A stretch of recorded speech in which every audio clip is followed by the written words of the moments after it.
Ajude os sussurros do imaginário a crescer. Ama os audiobooks do canal? Que tal apoiar esse projeto e ajudar a trazer ainda mais histórias incríveis para todos? Contribua com qualquer valor via Pix. Escaneie o QR Code na tela e faça parte dessa jornada literária. Seu apoio nos ajuda a produzir mais e melhor. Cada contribuição mantém viva a magia das histórias e fortalece essa comunidade de apaixonados por literatura. Muito obrigado pelo seu apoio. Bem-vindo aos Sussurros do Imaginário. Nosso canal é totalmente dedicado a audiobooks, proporcionando uma experiência imersiva para todos os amantes de boas histórias. Aqui, você pode relaxar e deixar sua imaginação fluir enquanto escuta os melhores títulos literários. Dica especial: para uma experiência ainda mais completa, recomendamos que você acompanhe o audiobook com o livro físico ou o e-book. Dessa forma, você poderá desfrutar tanto da narrativa quanto do texto original, unindo os dois mundos. Pedimos desculpas especialmente aos deficientes visuais por quaisquer falhas que possam ocorrer nos audiobooks, como trechos em outras línguas, pequenos erros de narração ou tradução. Isso acontece porque utilizamos narração sintética para manter a produção dos áudios. Queremos ouvir você. Sugira nos comentários livros que gostaria de ver aqui no canal. Não se esqueça de curtir, comentar e se inscrever para ficar por dentro de todas as novidades. Obrigado por estar conosco e bons sussurros.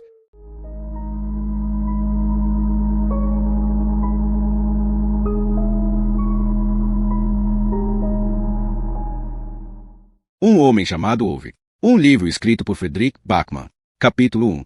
Um homem chamado Ove compra um computador. Ove tem 59 anos. Ele tem um Saab. Ove é o tipo de homem que, quando não vai com a cara de alguém, aponta para a pessoa como se seu indicador fosse uma lanterna de policial iluminando um assaltante. Ove está diante do balcão naquele tipo de loja que as pessoas que têm carros japoneses vão para comprar cabo de cor branca. Ove observa o vendedor um bom tempo antes de sacudir uma caixa branca de papelão de tamanho médio na direção dele. Ah, isso aqui é um daqueles iPads? Ele faz questão de saber. O vendedor, um rapaz com MC de um só algarismo, olha para Ove constrangido. É visível que está lutando contra o impulso de tomar imediatamente a caixa das mãos do cliente. Isso mesmo, um iPad. Mas será que dá para você parar de sacudir ele para lá e para cá assim? Ove observa a caixa como se ela não fosse nada conável. Como se a caixa andasse de scooter, usasse calça de ginástica, tivesse acabado de chamá-lo de cara e depois tentado vender um relógio para ele. Ok, mas isso é um computador, certo? O vendedor faz que sim com a cabeça. Depois cai na dúvida e faz que não. Mas então, isso é um iPad. Alguns chamam de tablet e outros chamam de tabuleta de navegação. Tem vários jeitos de entender um aparelho desses. Ove encara o vendedor como se ele estivesse falando grego, antes de recomeçar a sacudir a caixa. Mas esse troço presta mesmo? O vendedor concorda com a cabeça, indeciso. Presta. Mas, como assim? Ove suspira e começa falando devagar, articulando as palavras, como se a única causa dessa discussão fosse o fato de o vendedor sofrer de perda auditiva. Ele: bom? Esse computador é bom? O vendedor coça o queixo. Então, é muito bom. Mas claro que depende do tipo de computador que você quer comprar. Ove olha chamente para ele. Eu quero um computador normal. Faça um silêncio entre os dois por um instante. O vendedor pigarreia. Pois é.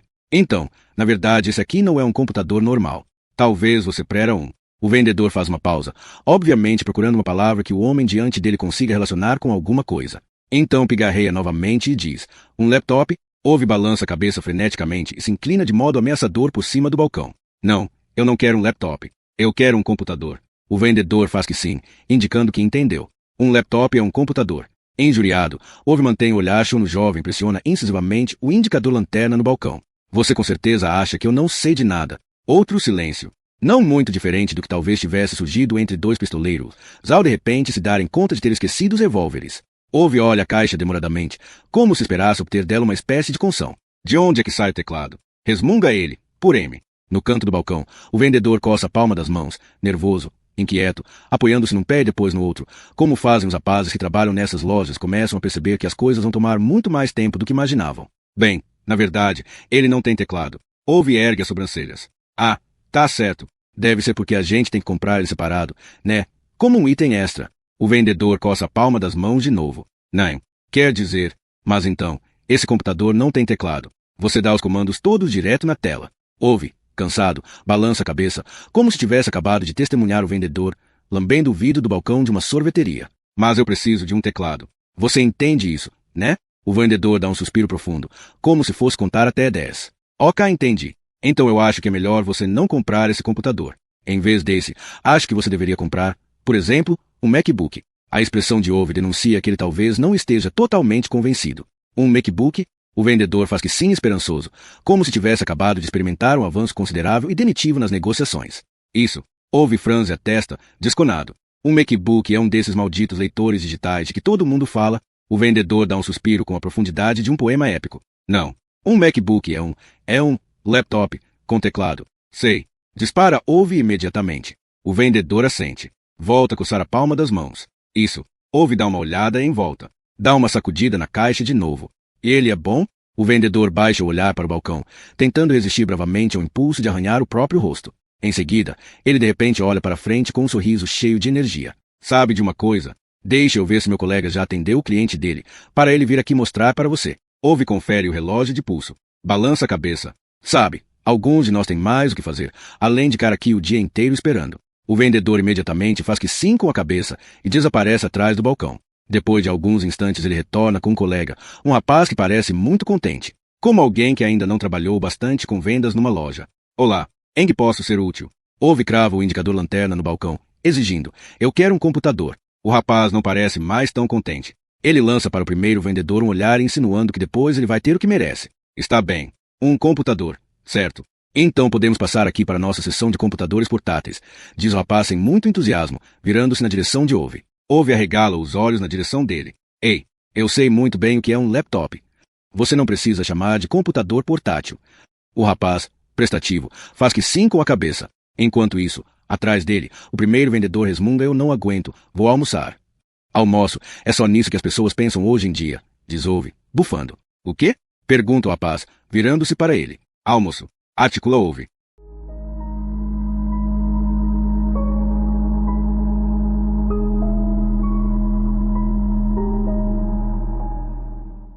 Capítulo 2. 3 semanas antes. Um homem chamado Ove faz uma ronda de inspeção no bairro. O relógio indicava 5 minutos para 6 da manhã quando Ove e o gato se encontraram pela primeira vez. O gato detestou Ove imediatamente. O sentimento foi recíproco. Fazia 10 minutos que Ove tinha se levantado, como de costume. Ele não entendia as pessoas que perdem a hora e põem a culpa no relógio que não tocou. Durante sua vida inteira, Ove jamais teve um despertador. Às 15 para 6, ele simplesmente acorda e já se levanta. Assim como era ao longo das quase 4 décadas vivendo naquele bairro de casas geminadas, ele coloca na cafeteira exatamente a mesma quantidade de café suficiente para ele e a mulher tomarem juntos toda manhã. Uma medida para cada xícara e uma extra para a garrafa térmica. Nem mais, nem menos. As pessoas não sabem mais fazer isso, passar um café decente. Exatamente como hoje em dia, ninguém mais sabe escrever à mão. Porque agora tudo são só computadores e máquinas de café expresso. E onde vai parar uma sociedade quando as pessoas não sabem mais escrever nem preparar um café, hein? Ove cá pensando nisso. Enquanto a xícara de café decente cá pronta, ele veste a calça azul e o casaco azul, coloca os sapatos e nas mãos nos bolsos, tal como um homem de meia idade, sempre esperar que um mundo completamente incompetente vá decepcioná-lo, e então sai para sua ronda de inspeção no bairro. Do mesmo jeito que faz toda manhã. As outras casas estão em silêncio e com as luzes apagadas quando ele sai pela porta. Era de se esperar. Nesse bairro não há realmente ninguém que se esforce para se levantar mais cedo do que os compromissos requerem. Ove sabe disso. Hoje em dia aqui só moram profissionais liberais, esse tipo de gente sem laços. O gato está no meio da passagem de pedestres entre as casas, sentado, com um ar indiferente. Nem é muito bem um gato, aliás. Ele tem meio rabo e só uma orelha. E aqui e ali faltam chumaços de pelo, como se alguém tivesse arrancado tufos do tamanho de um punho. A gente mal pode se referir realmente àquilo como um gato inteiro. Pensa Ove. Ele dá alguns passos pesados na direção do gato. O gato se levanta. Ove para. Eles que lá de pé avaliando um ao outro alguns instantes, como dois adversários em potencial prestes a brigar tarde da noite num bar do interior. Ove pensa em atirar um de seus sapatos nele. O gato parece maldizer o fato de não ter nenhum sapato para arremessar em resposta. Nhau. Rosna Ove, tão repentinamente que o gato se assusta. O animal reca um pouco. Fica medindo o homem de 59 anos, seus sapatos com o olhar. Então se vira com um pequeno tranco e sai andando compassadamente. Se Ove não soubesse que era impossível, ele poderia jurar que o gato revirou os olhos antes de sair. Esses bichos, pensa, enquanto olha de relance seu relógio de pulso. 2 minutos para as 6. Está na hora de se apressar, senão o gato velho vai conseguir atrasar toda a ronda de inspeção. E isso seria ótimo. Então ele sai caminhando pela passagem de pedestres entre as casas, até o estacionamento, como faz todo dia de manhã, para diante da placa que avisa que o tráfego de veículos é proibido dentro da área residencial. Dá um chute um pouco enérgico no poste em que ela está achada. Não que o poste estivesse torto ou coisa do gênero, mas porque é sempre bom verificar. E Ove é o tipo de homem que verifica a situação das coisas dando um chute nelas. Então ele sai pelo estacionamento e vai andando para um lado para outro, passando por todas as garagens, para verificar se nenhuma foi invadida durante a noite, ou se alguma gangue de vândalos ateou fogo em uma delas. Não porque alguma coisa desse tipo já tivesse acontecido naquela área residencial, mas, por outro lado, Ove também nunca deixou de fazer uma ronda de inspeção. Ele verifica 3 vezes a maçaneta da própria garagem, onde seu Saab está estacionado, exatamente como faz toda manhã. Depois disso, ele dá uma volta pelo estacionamento de visitantes, onde se pode estacionar por no máximo 24 horas, e anota cuidadosamente a placa de todos os carros em um bloquinho que ele carrega no bolso do casaco. Compara então o número de todas as placas com os que ele havia anotado no dia anterior. É que, caso a mesma placa apareça em dias sequenciais no seu bloquinho, ele vai para casa e liga para a Secretaria de Vias Públicas, solicita informações sobre o proprietário do veículo, depois liga para o indivíduo e o informa que é um incompetente dos infernos que não sabe nem ler as placas em sueco. Não que Ove realmente se importe com quem para o carro no estacionamento de visitantes. É óbvio que não. Mas trata-se de uma questão de princípios. Se estava escrito na placa 24 horas, então isso era uma coisa que tinha de ser aceita. Pois como cariam as coisas se todo mundo estacionasse onde quisesse o dia inteiro? Seria um caos, Ove sabia muito bem. Ia ter carro por toda parte. Contudo, hoje não há nenhum veículo não autorizado no estacionamento de visitantes, então Ove prossegue suas anotações no bloquinho dando sua passada diária no depósito de lixo. Não que isso seja exatamente dever dele. Desde o início Ove tinha feito maior estardalhaço contra aquela iniciativa idiota dos caras da associação. Recém-chegados no bairro, eles se empenharam para provar que maldito lixo fosse depositado ali separado, para coleta seletiva. Mas, se cara decidido que o lixo deveria ser devidamente separado, então seria de fato necessário que alguém verificasse se isso estava sendo feito.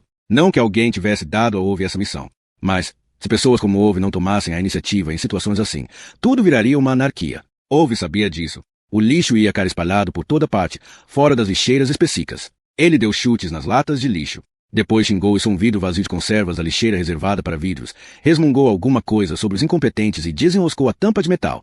Jogou o vidro de novo no container de vidros e atirou a tampa de metal no container de metais. Quando Ove era presidente da Associação de Moradores, ele se empenhara ao máximo para convencê-los que deveria haver câmeras vigiando os depósitos de lixo para impedir que alguém desse destinação correta aos resíduos. Para grande desgosto de Ove, a proposta fora rejeitada, já que os outros vizinhos achavam que aquilo seria meio constrangedor, e além do mais ficaria complicado arquivar todas as tais de vídeo. Isso apesar de Ove ter armado repetidas vezes que quem não tinha culpa no cartório não tinha que temer a verdade. 2 anos depois, quando ele acabou sendo afastado da presidência da associação, no que o próprio Ove iria se referir depois como golpe de Estado, a questão foi trazida à tona novamente. Como era sabido, havia um tipo de câmera moderna ativada por sensores de movimento que enviava as imagens imediatamente pela internet, segundo informava a nova direção numa carta espirituosa para todos do bairro. E com elas poderia vigiar não só o depósito de lixo, mas também o estacionamento, para evitar vandalismo e arrombamentos. Além disso, o que era gravado em vídeo se apagava automaticamente após 24 horas, para não invadir a privacidade dos moradores. Era necessária uma decisão unânime na associação para que as câmeras fossem instaladas. Um único morador votou não. É que Ove não cona na internet. Ele escreve a palavra com I maiúsculo e também acentua o net, apesar de sua mulher sempre teimar que a palavra não tem acento. E então todos os moradores ficaram sabendo que essa tal de internet só espionaria Ove jogando fora o lixo se passasse por cima do cadáver dele. O governo ia ficar sabendo disso. Então não foi colocada nenhuma câmera. Melhor assim, pensou Ove. Era melhor fazer as rondas diárias de inspeção, para as pessoas verem quem fazia o que e poderem controlar o que acontecia. Qualquer um era capaz de compreender isso. Quando analisa sua inspeção do depósito de lixo, ele tranca a porta, exatamente como faz toda manhã, e verifica 3 vezes se ela está fechada. Em seguida, vira-se e avista uma bicicleta encostada na parede, fora do bicicletário, apesar de bem acima dela ter uma placa grande em que se lê com toda clareza proibido estacionar bicicletas. Ao lado da bicicleta, algum vizinho também havia colado um pedaço de papel onde estava escrito à mão, com raiva: "Aqui não é estacionamento de bicicleta. Aprenda a ler as placas." Ove esmunga alguma coisa sobre aqueles idiotas, abre o bicicletário, pega a bicicleta e a põe direitinho em lá dentro. Tranca o bicicletário e verifica 3 vezes se a portinhola está fechada. Depois arranca da parede um pedaço de papel com a mensagem escrita à mão. Ele sente muita vontade de encaminhar um pedido à associação de moradores, exigindo que fosse colocada naquela parede uma placa decente de proibido fixar cartazes. Era óbvio que hoje em dia as pessoas acreditavam que podiam sair por aí colando suas mensagens de indignação onde quer que fosse. Aquela parede não era uma merda de um quadro de avisos. Depois, Ove sai andando pela pequena passagem de pedestres entre as casas. Para na frente de sua casa, apoia-se nas pedras do calçamento e cheira com vontade a junção entre elas. Mijo. Está com cheiro de mijo. Com essa constatação ele entra em casa, tranca a porta e toma o café. Assim que dá o último gole, liga e cancela a assinatura do telefone e do jornal matinal. Conserta a torneira do lavabo. Coloca parafusos novos nas maçanetas das portas. Reorganiza as gavetas e o sótão. Arruma as ferramentas do depósito e muda de lugar os pneus de inverno do Saab. E agora Ove está lá, parado. Não faz sentido a vida ser assim. É o que Ove sente. É uma terça-feira de novembro, são 4 da tarde, e Ove apagou todas as luzes. Desligou o aquecedor e a cafeteira. Poliu a bancada da cozinha, embora os jumentos da IKEA digam que essas bancadas não precisam ser polidas. Em sua casa, as bancadas são polidas uma vez a cada 6 meses, sendo necessário ou não. Independentemente do que diga alguma menina com maquiagem de circo e camisa polo amarela do autoatendimento. Ele está de pé na sala da casa de 2 andares com meio sótão, olhando pela janela. Aquele almofadinha de 40 anos com a barba por fazer da casa quase em frente passa fazendo jogging. Parece que ele se chama Anders. Faz pouco tempo que se mudou para cá. Ove sabe bem, não faz mais do que 4 ou 5 anos. E já conseguiu arrumar um lugar na diretoria da Associação de Moradores. Essa cobra. Agora ele pensa que é o dono da rua. Dizem que ele se mudou para cá depois que se separou. E aí pagou um preço exorbitante. Típico desses diabos. Vir para cá e fazer subir o valor tributável da casa das pessoas decentes. Como se aqui fosse alguma espécie de bairro chique. Ele tem um Audi. Ainda tem mais essa. Ove já viu. Mas já se podia contar com isso. Os profissionais liberais e outros idiotas, eles todos têm Audis. Não conseguem pensar em outras alternativas. Ove coloca as mãos nos bolsos da calça azul escura. Dá um chute um pouco enérgico no rodapé. Na verdade, a casa é grande demais para Ove e a mulher. Talvez ele até possa admitir isso. Mas ela está paga. Não deve uma coroa sequer de empréstimo. Com certeza isso é mais do que aquele almofadinha pode se gabar. Hoje em dia tudo é emprestado. Sabe-se lá como as pessoas conseguem. Mas Ove quitou a casa. Fez a sua parte. Trabalhou. Nunca faltou um dia sequer ao trabalho, nem por doença. Fez a sua parte. Assumiu responsabilidades. E isso ninguém mais faz. Assumir responsabilidades. Agora é só computador e consultores e gurões que frequentam o inferninho e vendem imóveis com contratos legais. Paraísos, cais e portfólios de ações. Ninguém mais quer trabalhar. Um país cheio de gente que só quer almoçar o dia inteiro. Com certeza vai ser bom poder ficar mais sossegado. Foi isso que disseram ontem para Ove no trabalho, quando explicaram que havia pouca atividade e que iam aposentar gradativamente a geração mais velha. Mais de 30 anos trabalhando no mesmo lugar, e é assim que se referem a Ove. Uma porcaria de geração. Porque agora todo mundo tem 31 anos, usa calça justa e parou de beber café normal. E ninguém quer assumir responsabilidades. Um monte de homens com barbas bem aparadinhas, sujeitos que trocam de emprego e trocam de mulher e trocam a marca do carro. Seja como for. E o mais rápido possível. Ove fica mirando pela janela com o olhar parado. O almofadinha está correndo. Não que a corrida irrite Ove, de forma alguma. Ove está cagando e andando se as pessoas correm. Só que ele não compreende porque elas precisam fazer tanto estardalhaço. E cá com aquele sorriso superior como se estivessem curando um eczema pulmonar. Elas andam rápido ou correm devagar. É isso que quem pratica jogging faz. Essa é a maneira de um homem de 40 anos dizer ao mundo que no momento ele não consegue fazer nada direito. E que além disso precisa se vestir como uma ginasta romena de 12 anos para poder se exercitar. Será que é realmente necessário? Será que é necessário parecer um membro da seleção olímpica de luge só porque a pessoa vai ficar se arrastando a esmo de um lado para outro durante quase 1 hora? E ele tem uma namorada, o almofadinha, 10 anos mais nova. Aquela loira bocó. É assim que Ove a chama. Fica dando voltas pelo bairro cambaleando como um panda bêbado, de saltos altos do tamanho de uma chave inglesa, com maquiagem de palhaço no rosto e óculos de sol tão grandes que não dá para ter certeza se são óculos ou um capacete. Além disso, ela tem um animalzinho de bolso tão pequeno que corre para um lado e para outro sem coleira e late e mija na calçada diante da casa de Ove. Ela pensa que Ove não percebe, mas ele percebe. Não era para a vida ser assim. Só isso. Com certeza vai ser bom poder ficar mais sossegado. Foi o que disseram ontem no trabalho para ele. E agora Ove está lá, com a bancada da cozinha polida. Não era para ele passar o tempo se ocupando com isso numa terça-feira. Ele olha pela janela, para a casa idêntica que fica logo em frente. Pouco tempo antes um casal com ele se mudou para lá. Estrangeiros, pelo que Ove ficou sabendo. Ele ainda não sabe que tipo de carro eles têm. Mas, de qualquer forma, ele espera que não seja um Audi. Ou, pior ainda, um carro japonês. Ove faz que sim com a cabeça, como se tivesse acabado de dizer para si mesmo alguma coisa de que gostou muito. Olha para o teto da sala de estar. Hoje ele vai colocar um gancho lá. E não está pensando num gancho qualquer. Qualquer consultor com uma doença com sigla e usando um daqueles cardigans de tricô unissex que todos eles têm hoje em dia pode instalar uma porcaria de gancho. Mas o gancho de Ove vai ser como um rochedo. Ele quer que o gancho seja instalado de modo tão rique, quando a casa for demolida, aquele seja o último componente a vir abaixo. Daqui a alguns dias vai vir algum corretor snob com um nó da gravata do tamanho da cabeça de um bebê, tagarelando sobre o potencial de renovação e o uso ciente do espaço. E ele vai poder falar bastante de Ove, o desgraçado, mas nem uma palavra negativa sobre o gancho de Ove. Isso precisa ficar claro. No chão da sala está o caixote de Ove com coisas boas de se ter. É assim que a casa está dividida. Todas as coisas que a mulher de Ove comprou são lindas ou divertidas. As que Ove comprou são boas de se ter. Coisas que têm uma função. Ele as guarda em duas caixas diferentes, a grande e a pequena, com coisas boas de se ter. Essa é a pequena. Parafusos, pregos, chaves inglesas e coisas do gênero. As pessoas não têm mais coisas boas de se ter. Hoje em dia todo mundo só tem porcaria. 20 pares de sapatos, mas não fazem ideia do que é uma calçadeira. As casas são cheias de fornos de micro-ondas, TVs de tela plana, mas o sujeito não consegue encontrar uma bucha decente para parafuso, nem se alguém o ameaçar de morte com um estilete. Houve tem uma divisão inteira da sua caixa de coisas boas de se ter reservadas só para buchas. Ele fica diante delas, olhando-as como se fossem peças de xadrez. E não gosta de ficar estressado para decidir logo qual bucha usar. Essa é uma tarefa que tem de ser realizada com calma. Cada bucha faz parte de um processo, cada uma tem sua gama de usos. As pessoas não têm mais respeito pela funcionalidade pura e simples. Hoje em dia tudo tem que ser só bonito e moderno. Mas ouve e faz as coisas como elas precisam ser feitas. É bom poder ficar mais sossegado, disseram para ele no trabalho. Entraram no escritório dele numa segunda-feira e disseram que não queriam fazer aquilo na sexta para não estragar o M de semana de ouve.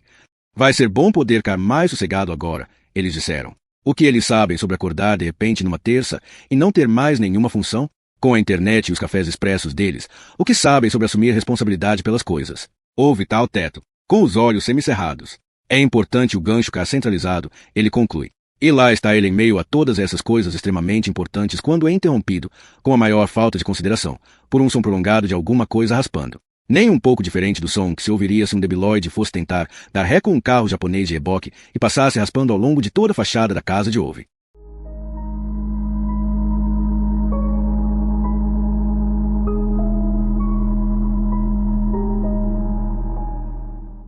Capítulo 3. Um homem chamado Ouve dá ré com um reboque.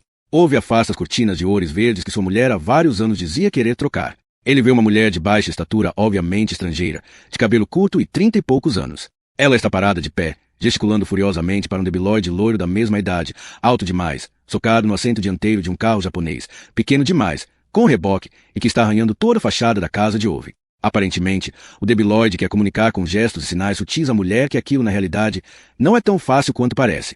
E a mulher quer responder a ele com gestos nem um pouco sutis que aquilo pode ter uma relação direta com o fato de o debilóide em questão ser um imbecil. Mas que porra é essa aqui? Urra ouve pela janela, quando uma roda do reboque passa por cima do seu canteiro de oures. Ele joga no chão a caixa de coisas boas de ter serra os punhos. Alguns segundos depois, escancara a porta da rua como se ela se abrisse por vontade própria ou por medo de que, se assim não usesse, Ouve simplesmente atravessaria. Que porra é essa que vocês estão fazendo? Berra Ouve para a mulher de cabelo escuro. Eu também gostaria de saber. Berra ela em resposta. Ouve cai estupefato por alguns segundos. Ele a encara com os olhos arregalados. Ela o encara de volta.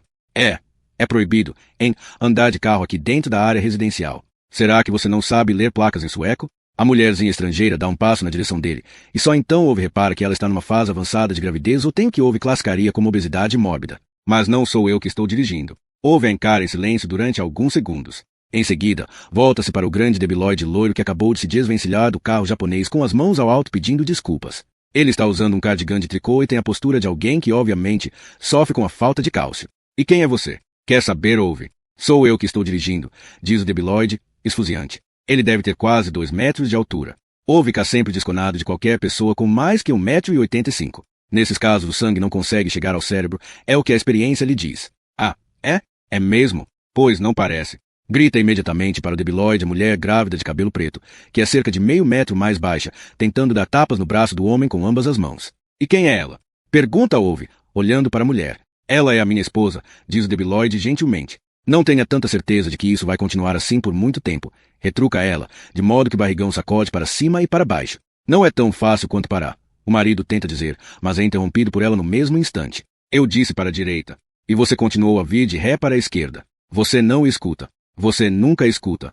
Então ela se lança num palavrório de meio minuto que Ouve descona, ser um dízere de xingamentos em árabe. O debilóide loiro soca concordando com um sorriso indescritivelmente harmonioso. O mesmo tipo de sorriso que faz com que as pessoas decentes queiram enar a mão na cara dos monges budistas. Pensa Ouve. Ah, me desculpe. Foi só um pequeno acidente, mas nós vamos tratar de resolver isso, diz ele alegremente para Ouve quando a mulher por M se cala. Ele então tira despreocupadamente do bolso uma caixa redonda e coloca uma bolota de tabaco na boca. Dá a impressão de que também está pensando em dar um tapinha nas costas de Ouve. Ouve olha para o debilóide como se ele tivesse acabado de se sentar no capô do carro de Ouve e fazer cocô ali. Resolver? Você está em cima do meu canteiro de oures. O debilóide olha para a roda do reboque. Mas isto não é um canteiro. É? Sorri ele, descontraído, ajustando tabaco na boca com a ponta da língua. Isto é um quem TRO.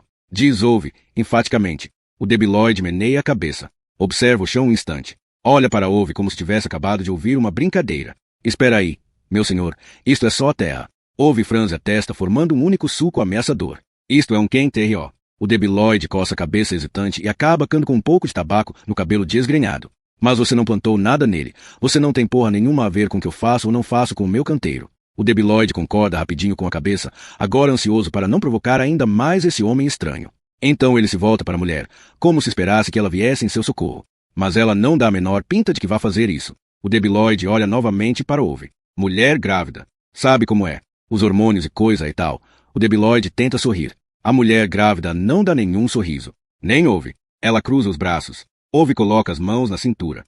É óbvio que o debilóide não faz a menor ideia de onde nascem os punhos imensos, então ele balança para frente e para trás, como se fossem feitos de pano e estivessem simplesmente tremulando ao vento. Vou mudar de lugar e tentar de novo. Experimenta ele, sorrindo mais uma vez para Ove de forma pacífica. Ove não olha para ele da mesma forma pacífica. É proibido andar de carro dentro da área residencial. Tem uma placa avisando. O debilóide dá um passo para trás e faz que sim, ansioso. Dá uma corridinha e hiena de novo o corpo superdimensionado no subdimensionado carro japonês. Pelo amor de Deus, sussurram ao mesmo tempo Ove e a mulher grávida, cansados. Na verdade, isso faz Ove ficar com uma opinião menos ruim dela. O debilóide avança alguns metros e Ove vê claramente que ele não consegue endireitar a posição do reboque. Então o debilóide começa a dar ré de novo. Acerta em cheio na caixa de correio de Ove, de modo que o canto do reboque dá uma bela amassada na chapa verde e a dobra no meio. Não, é o que Ove consegue pronunciar num único demorado esbravejar. Depois avança num disparo e abre com força a porta do carro. O debilóide agita os braços, desculpando-se mais uma vez. Minha culpa.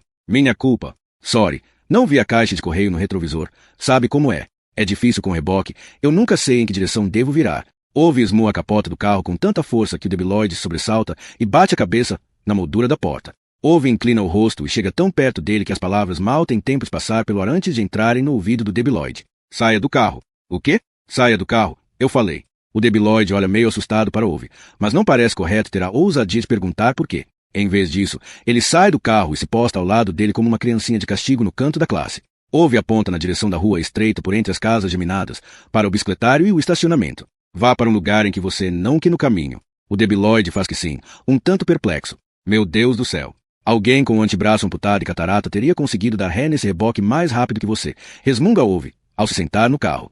Como alguém pode não conseguir dar ré com um reboque? Ele se pergunta. Mas como? Será que é assim tão difícil virar para a direita e para a esquerda e depois fazer o contrário? Como é possível essas pessoas progredirem na vida? Mas também, o câmbio automático, constata ele. Dava para imaginar. Esses imbecis não querem mais ter nem que dirigir o próprio carro. Pensa Ove, enquanto coloca o câmbio do carro japonês em drive e começa a fazer o veículo ir para frente. Eles querem é que os carros andem sozinhos, como um robô. As pessoas não querem mais nem aprender a fazer baliza. E será que era para essa gente tirar mesmo carteira de motorista, se não dão conta nem de fazer isso? Ove realmente acha que não deveriam ter carteira de habilitação. Ove tem uma séria opinião de que a pessoa não devia poder votar nas eleições gerais se não soubesse dirigir. Depois de avançar com o carro e endireitar o reboque, assim como gente um pouco civilizada faz, ele engata a ré. O carro japonês na hora começa a apitar, indignado. Ove olha irritado ao redor. Wasi porcaria, por que você está fazendo esse barulho? Lança ele para o painel, furioso, esmurrando a direção. Pare com isso, eu estou avisando. Rosna ele ameaçadoramente para uma luz vermelha que pisca com muita insistência. No mesmo instante surge o debilóide ao lado do carro e bate com todo cuidado na janela. Ove abaixa o vidro e olha irritado para ele. É só o sensor de ré que está apitando, diz o debilóide. Eu tô sabendo. Responde Ove. O debilóide pigarreia. Ele é meio especial, esse carro, então eu achei que você ia querer que eu te mostrasse os controles. Ove bufa. Eu também não sou nenhum idiota. O debilóide, ansioso, concorda com a cabeça. Não, claro que não. Ove olha furioso para o painel. O que ele está aprontando agora? O debilóide mexe a cabeça, entusiasmado. Ele calcula quanta energia está sobrando na bateria. Você sabe, antes de passar do motor elétrico para o motor a gasolina, já que ele é um carro híbrido. Ove não responde. Ele fecha a janela de novo. O debilóide fica parado ao lado do carro com a boca entreaberta. Ove olha para o espelho do lado esquerdo, depois para o do lado direito. Aí ele dá ré com o carro japonês chiando assustadoramente e coloca o reboque perfeitamente encaixado entre sua casa e a do debilóide e da mulher grávida. Ele sai do carro e joga as chaves na mão do debilóide. Sensor de ré, sensores de estacionamento e câmeras e todas essas merdas. Um cara que precisa disso tudo para dar ré com o reboque não vai saber como dar ré com o reboque desde o início. Porra. O debilóide só concorda com a cabeça, contente. Obrigado pela ajuda, grita ele, como se Ove não tivesse acabado de ficar ofendendo sem parar durante 10 minutos. Você não conseguiria dar marcha a ré nem uma tacassete, responde Ove, passando por ele. A estrangeira grávida continua de pé com os braços cruzados, mas ela não parece mais tão brava assim. Obrigada, diz em voz alta, dando um sorrisinho torto quando Ove passa por ela, de modo que Ove fica com a impressão de que ela está tentando segurar a risada. Ela tem os maiores olhos castanhos que Ove já viu. Aqui a gente não anda de carro dentro da área residencial. Isso vocês têm que simplesmente aceitar. Caramba, responde ele. Parece que a mulher percebeu que ele pronunciou aceitar como acertar, mas ela não diz nada. Ove bufa, vira-se e vai em direção à sua casa novamente. No meio do caminho de lajotas entre a casa e o depósito, Ove para. Torce o nariz de um jeito como só os homens da sua idade conseguem fazer, de forma que todo o tronco se retorce ao mesmo tempo. Então ele se ajoelha, inclina o rosto até chegar bem perto das lajotas que ele sistematicamente e sem exceção troca uma vez a cada 2 anos, quer seja necessário, quer não. Ele funga de novo. Balança a cabeça armativamente para si mesmo. Levanta-se. A morena grávida e o debilóide olham para ele. Mijo. Tem mijo por toda parte. Aqui. Reclama Ove. Ele gesticula, apontando para as lajotas. Ok, diz a mulher de cabelo preto. Não tem nada oca em lugar nenhum. Responde Ove. Então ele entra em casa e bate a porta novamente. Ele afunda no sofá da entrada e fica sentado lá um bom tempo antes de se acalmar o suficiente para ter condições de fazer alguma outra coisa. Maldita mulher, pensa. O que ela e a família dela vão fazer aqui se não conseguem ler uma placa, nem mesmo bem diante de seus olhos? Não se pode andar de carro na área residencial. Todo mundo sabe disso. Ove se levanta e pendura a jaqueta azul no gancho, no meio do mar de casacos de sua mulher. Resmunga idiotas na direção da janela fechada, só para se garantir. Depois se posta no meio da sala de estar e tá ao teto. Ove não sabe quanto tempo ficou lá. Ele se perde em pensamentos. Sai atuando como que numa névoa. Ele nunca foi o tipo de homem de fazer isso. Nunca foi de sonhar acordado. Mas ultimamente é como se algo se contorcesse em sua cabeça. Ele tem sentido cada vez mais dificuldade em se concentrar nas coisas. E não está gostando nem um pouco disso. Quando tocam a campainha, é como se ele acordasse de um sono tranquilo. Esfrega os olhos com força, olhando ao redor como se estivesse com medo de ter sido observado. Tocam a campainha de novo. Ove se vira e tá à porta, como se a pessoa devesse se envergonhar. Dá alguns passos em direção à entrada e descobre que o corpo todo está rígido como gesso seco. Ele não sabe se o rangido está vindo das tábuas do assoalho ou dele próprio. O que será agora? Pergunta para a porta antes mesmo de abri-la, como se fosse obter dela alguma resposta. O que será agora? Repete ele ao abrir bruscamente a porta, com tanta força que a menina de 3 anos é jogada de lado pela corrente de ar e se senta no chão. Pasma. Ao lado dela está uma menina de 7 anos que parece apavorada. O cabelo delas é completamente preto. E elas têm os maiores olhos castanhos que Ove já viu. Sim? Diz Ove. A menina de 7 anos parece estar esperando. Ela lhe estende um pote plástico. Ove o pega contra gosto. Está quente. Arroz. Grita a menina de 3 anos, feliz, cando de pé rapidamente. Com açafrão. E frango. Acrescenta a menina de 7 anos, bem mais contida. Ove avalia as meninas, desconado. Vocês estão vendendo alguma coisa? É? A menina de 7 anos parece ressentida. Na verdade, a gente mora aqui. Ove fica calado alguns segundos. Depois concorda com a cabeça. Como se fosse possível ele aceitar essa premissa como explicação. Certo. A menina de 3 anos balança a cabeça satisfeita e acena com as mangas compridas demais do macacão. A mamãe falou que você tá com fome. Ove olha para aquele pequeno erro linguístico balançante sem entender nada. Como? A mamãe disse que parecia que você tava com fome. Então era pra gente trazer comida pra você.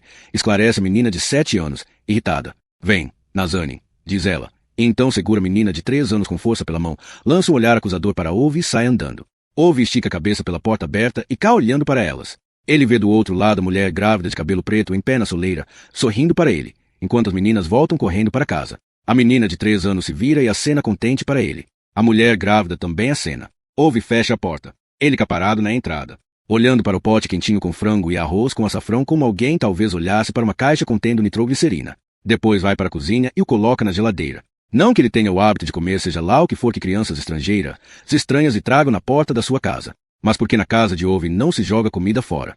Por princípio, ele vai para a sala de estar, põe as mãos no bolso, fita o teto, fica parado lá um bom tempo ponderando qual bucha vai ser a mais adequada para seu objetivo. Fica lá até seus olhos começarem a doer de tanto ele apertá-los. Olha para baixo e observa um tanto confuso seu relógio com a pulseira gasta. Então olha de novo pela janela e de repente se dá conta de que escureceu. Balança a cabeça, resignado. Não dá certo começar a perfuração quando já está escuro. Qualquer um sabe disso. Aí ele vai ter que acender todas as lâmpadas, e nesse caso sabe lá quando elas vão ser apagadas de novo. A companhia de eletricidade não ia se dar tão bem assim. Será que eles acham que ele vai deixar o medidor de energia cair lá girando marcando milhares de coroas de consumo? Podem tirar isso da cabeça. Ove pega sua caixa de coisas boas e se leva para o grande quarto do andar de cima. Pega a chave do sótão, que fica guardada atrás do aquecedor do quarto pequeno. Volta, estica-se e abre a portinha do sótão. Puxa a escada para baixo. Sobe até o sótão e coloca a caixa de coisas boas e se ter de volta em seu lugar, atrás dos banquinhos de cozinha que sua mulher o forçou a carregar ali para cima porque rangiam muito. Eles não rangiam nada. Ove sabe muito bem que era uma desculpa, porque sua mulher queria era comprar banquinhos novos. Como se a vida se resumisse a isso. Comprar banquinhos para a cozinha, comer em restaurantes, tocar a vida. Ele desce a escada de novo. Guarda a chave do sótão no lugar atrás do aquecedor do quarto pequeno. Fique mais sossegado, foi o que disseram para ele. Um monte de almofadinhas de 31 anos que trabalham com computador e não tomam café normal. Uma sociedade inteira em que ninguém sabe dar ré com reboque, e são eles que lhe dizem que ele não é mais necessário. Isso faz sentido. Ove desce para a sala de estar. Liga a TV. Não que vá ficar assistindo a algo, mas não dá para simplesmente permanecer sentado sozinho olhando para a parede a noite toda como um idiota. Ele pega comida estrangeira na geladeira e come com um garfo direto do pote de plástico. Ove tem 59 anos. É terça-feira à noite e ele cancelou a assinatura do jornal. Ele apaga todas as luzes. Amanhã vai instalar aquele gancho.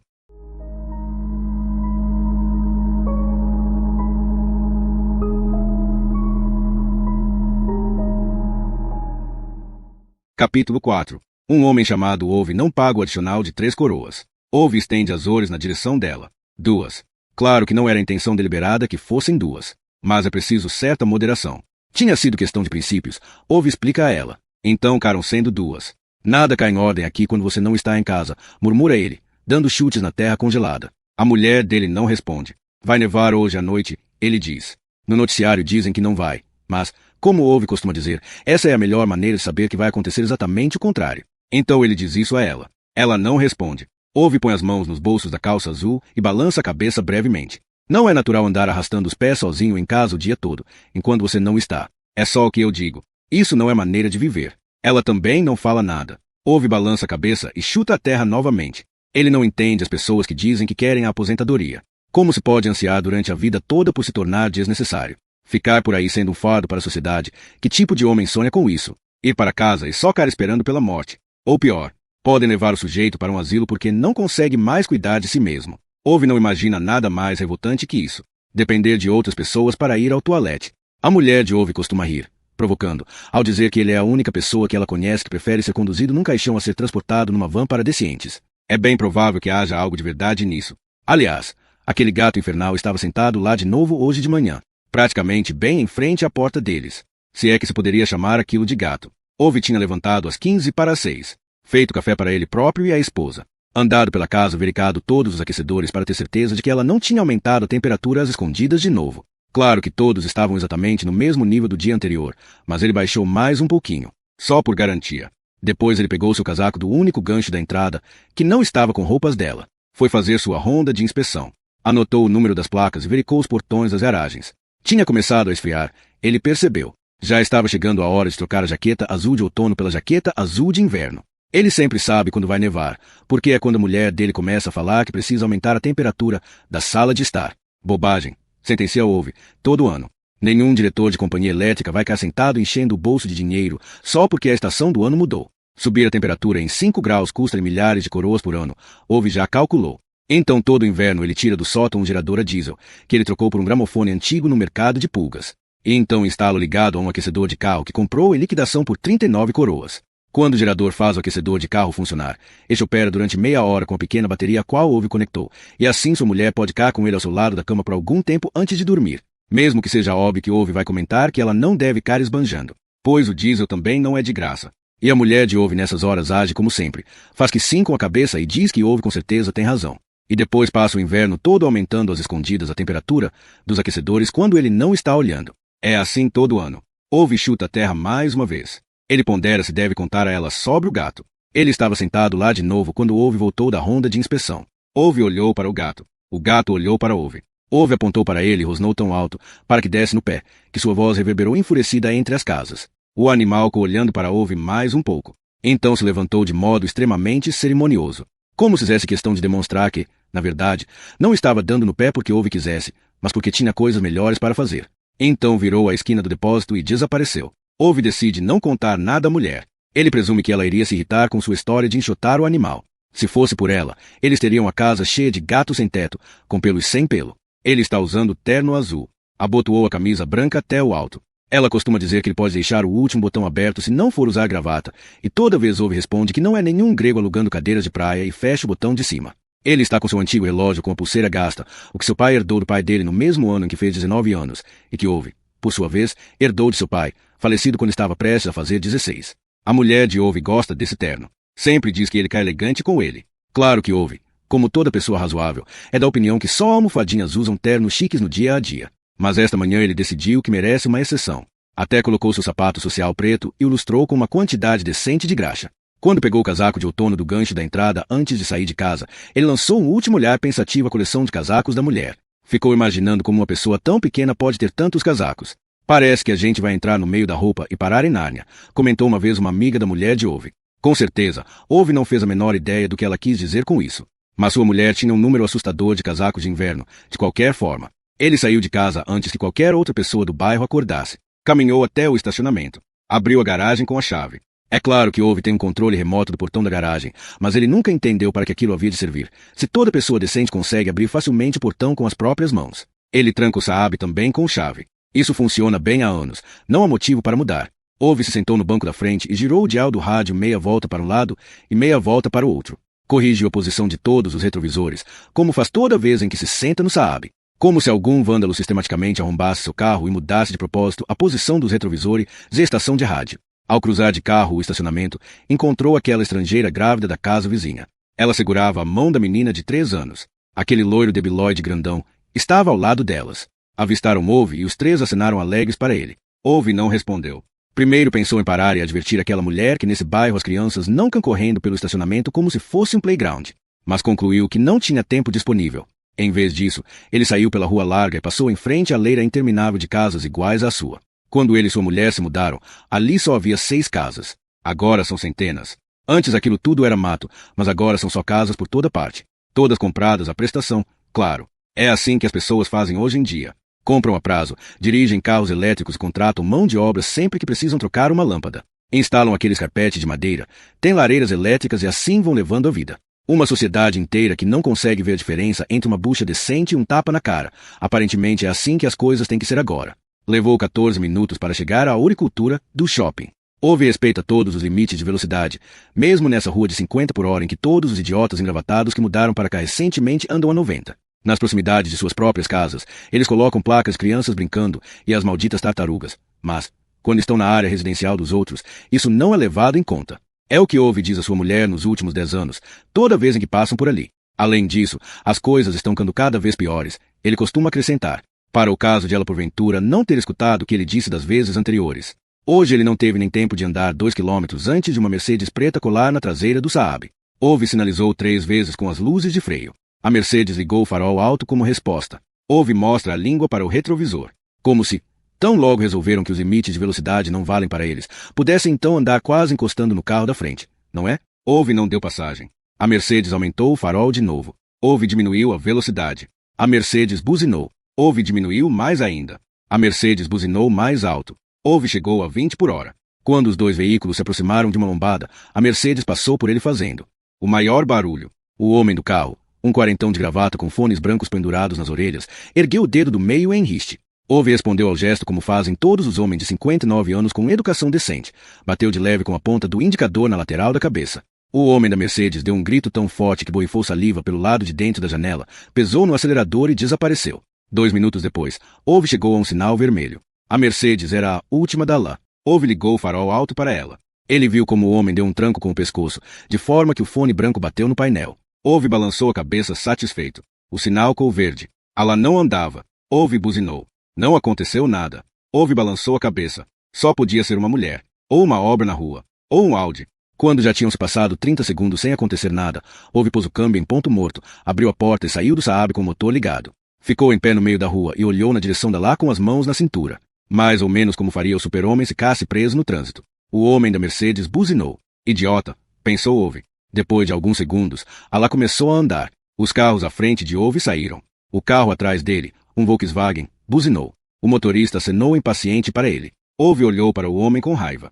Então sentou-se sem a menor pressa no Saab e fechou a porta. Como as pessoas são apressadas, disse ele em voz alta, na direção do retrovisor, e saiu com o carro. No sinal vermelho seguinte, parou atrás a Mercedes de novo. Mais uma lá. Ove olhou para o relógio e virou à esquerda. Era um caminho mais longo para o shopping, mas por ali havia menos sinais. Não que Ove fosse mão de vaca, mas qualquer um que entende alguma coisa sabe que na realidade se gasta menos gasolina em movimento do que parado. E, como a mulher de Ove costuma dizer, se tem uma coisa que dê para escrever no obituário de Ove é que ele economizava combustível em qualquer circunstância. Ove chegou ao shopping pela entrada oeste. Só havia 2 vagas em todo o estacionamento, ele viu logo de cara. O que todas aquelas outras pessoas faziam em um shopping num dia de semana estava além da sua compreensão. Mas era evidente que não tinham mais trabalho hoje em dia. A mulher de Ove costuma suspirar assim que eles se aproximam de um estacionamento como esse. É que Ove quer ficar perto da entrada. Como se houvesse uma competição para ver quem pega o melhor lugar.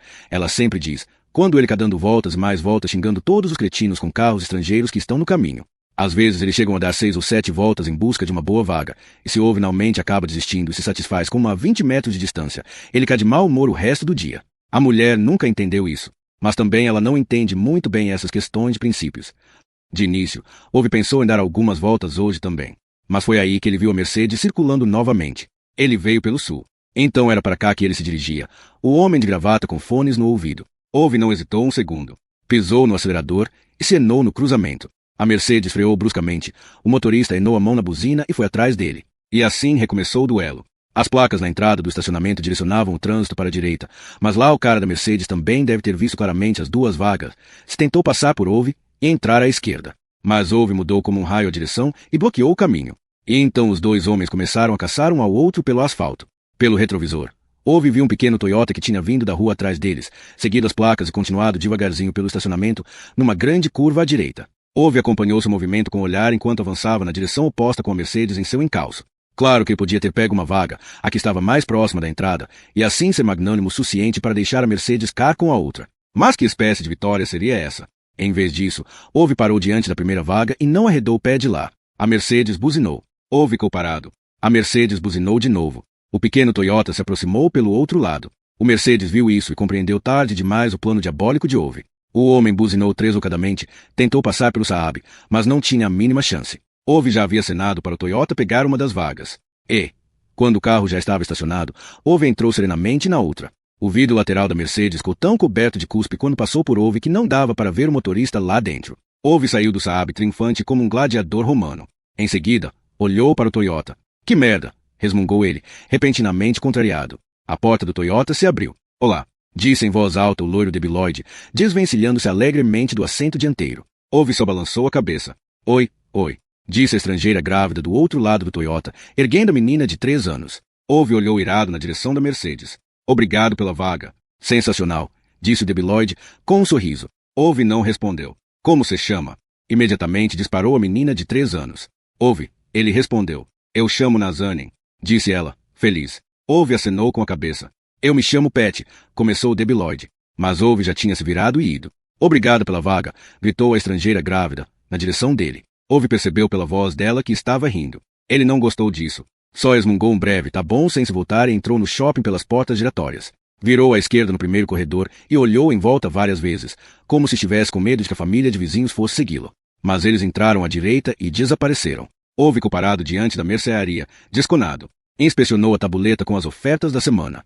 Não porque Ove estivesse pensando em comprar presunto justamente nessa mercearia. Mas sempre é bom dar uma olhada nos preços, ele pensa. Pois se existe uma coisa que Ove realmente detesta nesse mundo, é quando alguém tenta passar a perna nele. Sua mulher costuma brincar que as 3 piores palavras que Ove conhece no mundo são pilhas não incluídas. Geralmente todo mundo ri quando ela diz isso. Mas Ove, não. Ele passou da mercearia e entrou na oricultura. É claro que lá houve uma briga, como a mulher de Ove chamava aquilo. Ou discussão, como Ove insistia em armar. Ove colocou sobre o balcão um cupom em que se via escrito 2 oures por 50. Já que Ove só queria uma, ele argumentou com todo o fundamento com a moça do caixa que então podia comprar uma só por 25, já que era metade de 50. Mas a moça do caixa, uma garota de 19 anos que não parava de digitar no celular e tinha claramente um cérebro de chiclete, não concordou. Ela argumentou que uma custava 39 e que 2 por 50 só se aplicava se a pessoa comprasse 2. A gerente teve que ser chamada. Levou 15 minutos para Ove conseguir que a gerente tivesse o bom senso de reconhecer que Ove tinha razão. Para ser franco, a gerente havia apenas resmungado algo contra o punho fechado que soava como velho de merda, e digitou 25 coroas na caixa registradora, e fez isso com tanta força que se poderia pensar que havia algo errado com o equipamento.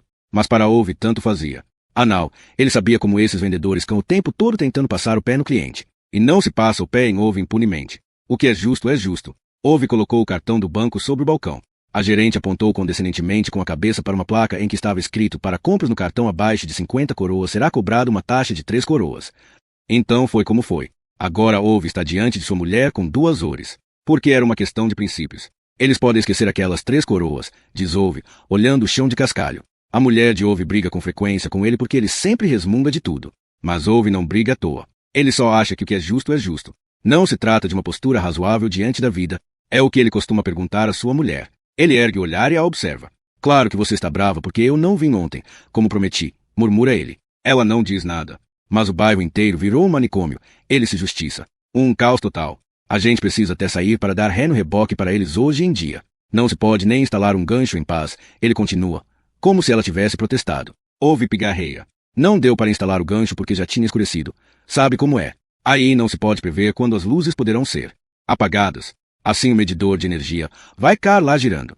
Assim não dá. Ela não responde. Ele chuta a terra congelada, como se procurasse as palavras. Pigarreia de novo. Nada cai em ordem sem você em casa. Ela não responde. Ove passa os dedos nas ores. Não é natural eu ficar andando para lá e para cá sozinho pela casa o dia inteiro, enquanto você não está lá. Essa é a única coisa que eu digo. Isso não é jeito de viver. De novo, ela não responde. Ele balança a cabeça. Segura as ores para que ela as veja. Elas são cor-de-rosa. Como você gosta. Resistentes. Eles disseram na loja que elas se chamam perenes, mas eu sei bem como elas se chamam. É óbvio que elas vão morrer nesse frio. Disseram também na loja, mas eles só falam isso para empurrar mais merda para cima da gente. A impressão que se tem é que ele está esperando a aprovação dela. Eles também põem açafrão no arroz, diz ele em voz baixa. Os novos vizinhos, os estrangeiros, eles põem açafrão no arroz e mandam ver. Pra que será que isso serve? O bom para mim é carne com batata e molho. De novo silêncio. Ele fica calado mexendo na aliança em seu dedo, como se procurasse alguma outra coisa para dizer. Ove continua tendo uma dificuldade imensa de conduzir uma conversa. Essa era uma das coisas que ela sempre cuidava. Em geral, o que ele mais fazia era responder. Essa continua sendo uma situação nova para ambos. Porém, Ove cá de cócoras, arranca do chão a outra or que ele tinha posto lá na semana anterior e a coloca com cuidado na sacola de plástico. Fica mexendo um bocado na terra enquanto arruma as ores novas. O solo está congelado. Também subiram a tarifa da eletricidade de novo, informa ele, ao cara em pé. Ove fica lá parado com a mão no bolso, só olhando para ela. Aunau, põe a mão com cuidado na lápide e a passa com carinho de um lado para o outro, como se fosse acariciando o rosto da mãe. Eu sinto sua falta, sussurra. Faz 6 meses que ela morreu. E Ove continua andando pela casa 2 vezes por dia e pondo a mão no aquecedor para ver se ela não aumentou a temperatura às escondidas.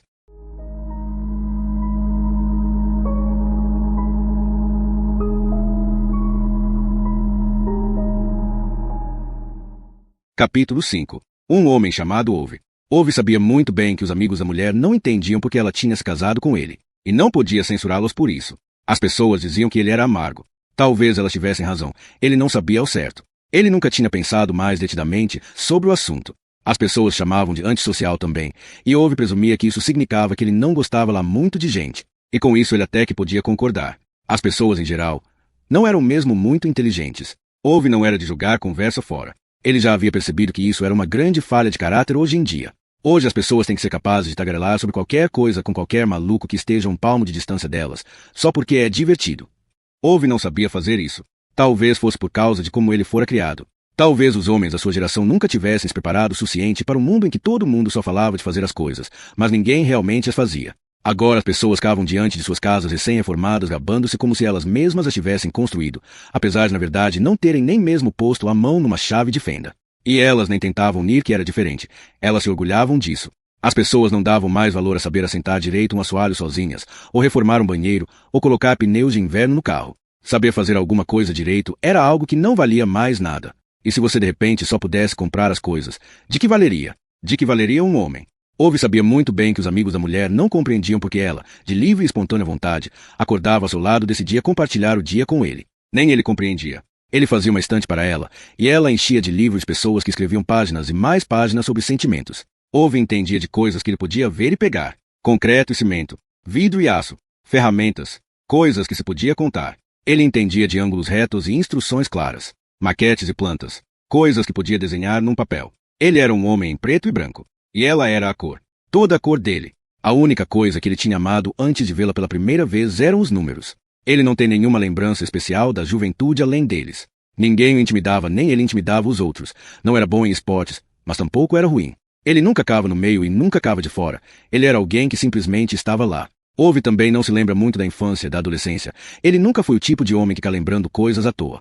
Ele se lembra, sim, que era bastante feliz e que alguns anos depois não era mais. E se lembra dos números, que enchiam sua cabeça. Lembra-se de como queria que as aulas de matemática começassem logo. Para os outros talvez elas fossem uma tortura. Para ele, não. Ele não sabe por quê. Nem cá especulando sobre isso.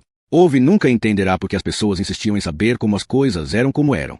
A gente é o que é, e faz o que pode fazer, e é bom que seja assim. Pensa ele. Ove tinha 7 anos quando os pulmões da mãe pifaram numa manhã de agosto. Ela trabalhava numa indústria química. Nessa época não se sabia muito sobre doenças respiratórias e segurança no trabalho. Ove compreendeu mais tarde. Ela também fumava sem parar. A lembrança mais clara que Ove tem dela é de como ficava sentada na janela da cozinha da pequena casa de subúrbio em que eles moravam, com aquela névoa ao seu redor, olhando para o céu, todo sábado de manhã, e que às vezes ela cantava, e que Ove ficava sentado embaixo da janela com o livro de matemática no colo escutando. Disso ele também se lembra.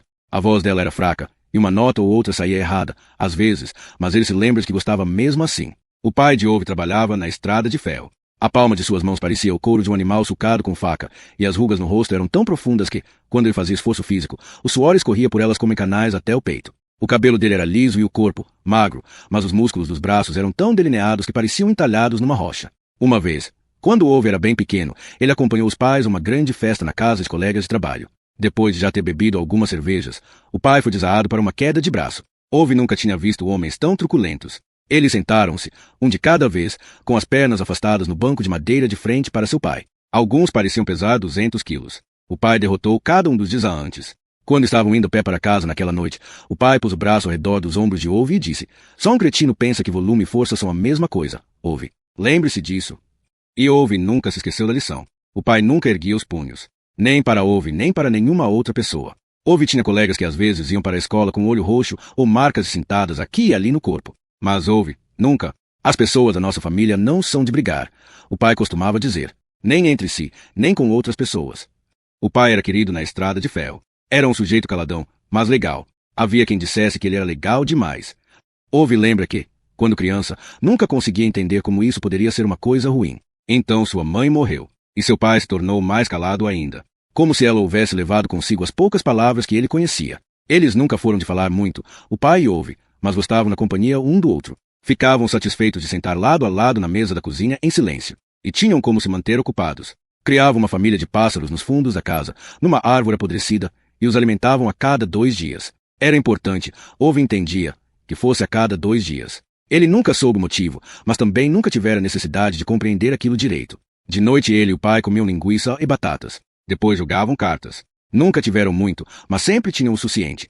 As únicas palavras do pai que a mãe aparentemente não tivera interesse em levar consigo quando morreu foram aquelas sobre motores. O pai podia falar sobre isso até dizer chega. Os motores sempre te dão o que você merece, ele dizia. Se você os trata com respeito, eles te dão liberdade. Se você se comporta como um cretino, eles atiram de você.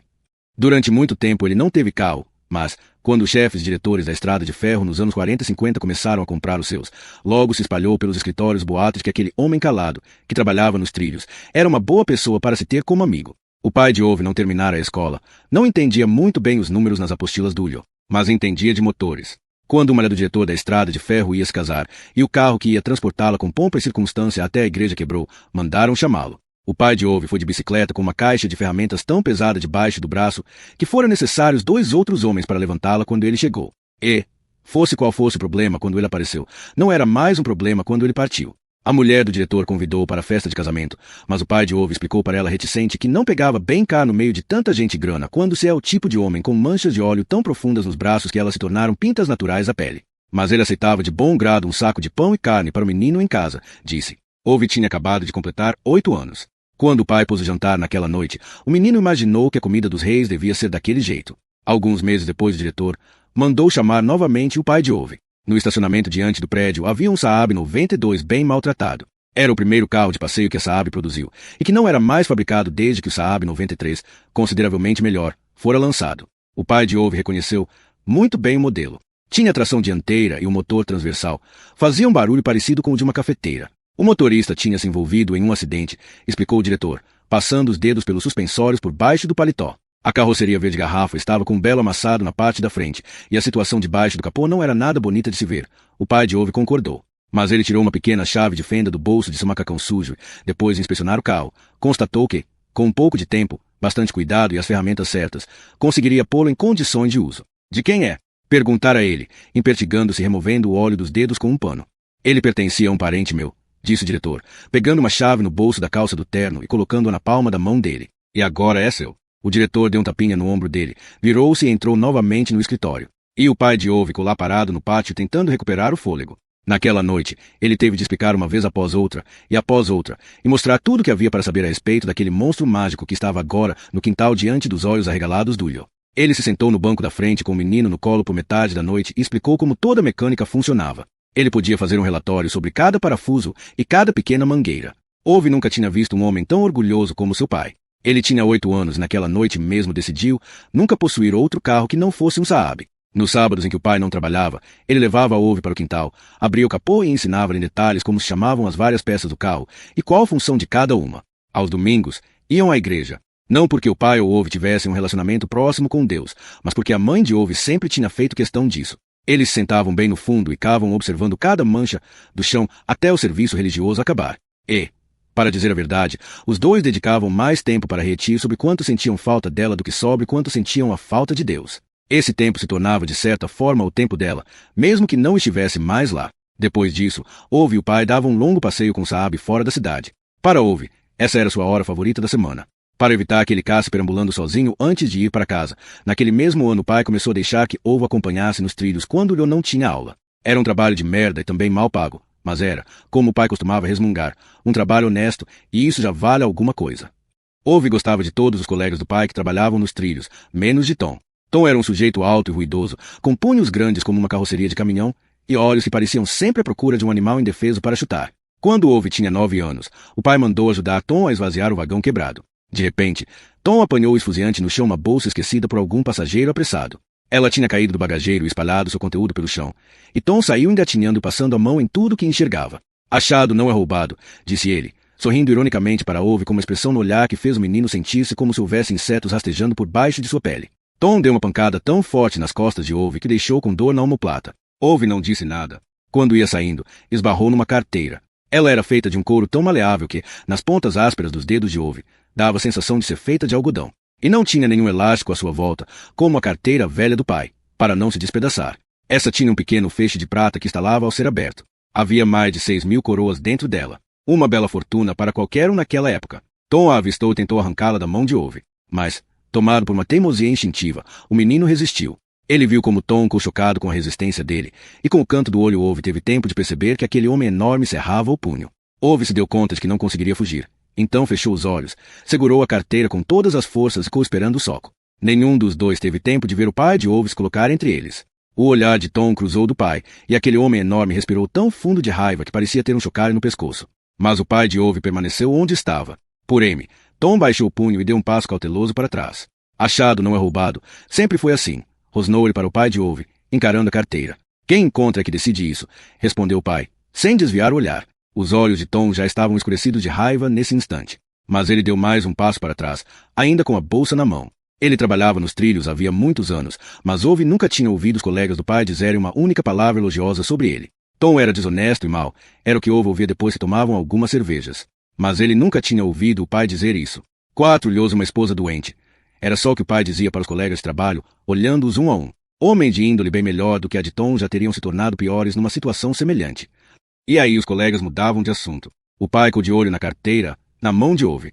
É você quem decide, disse. Ove manteve a mirada já no chão, sentindo como se o olhar de Tom estivesse perfurando sua cabeça. Então ele declarou em voz baixa, mas que a seção de achados perdidos seria o melhor lugar para levá-la. O pai balançou a cabeça sem dizer nada, tomou Ove pela mão e os dois seguiram pelos trilhos numa caminhada de meia hora, até lá sem dizer uma palavra. Ove ouviu Tom gritar para eles, com a voz repleta de raiva fria. Ove nunca esqueceria o episódio.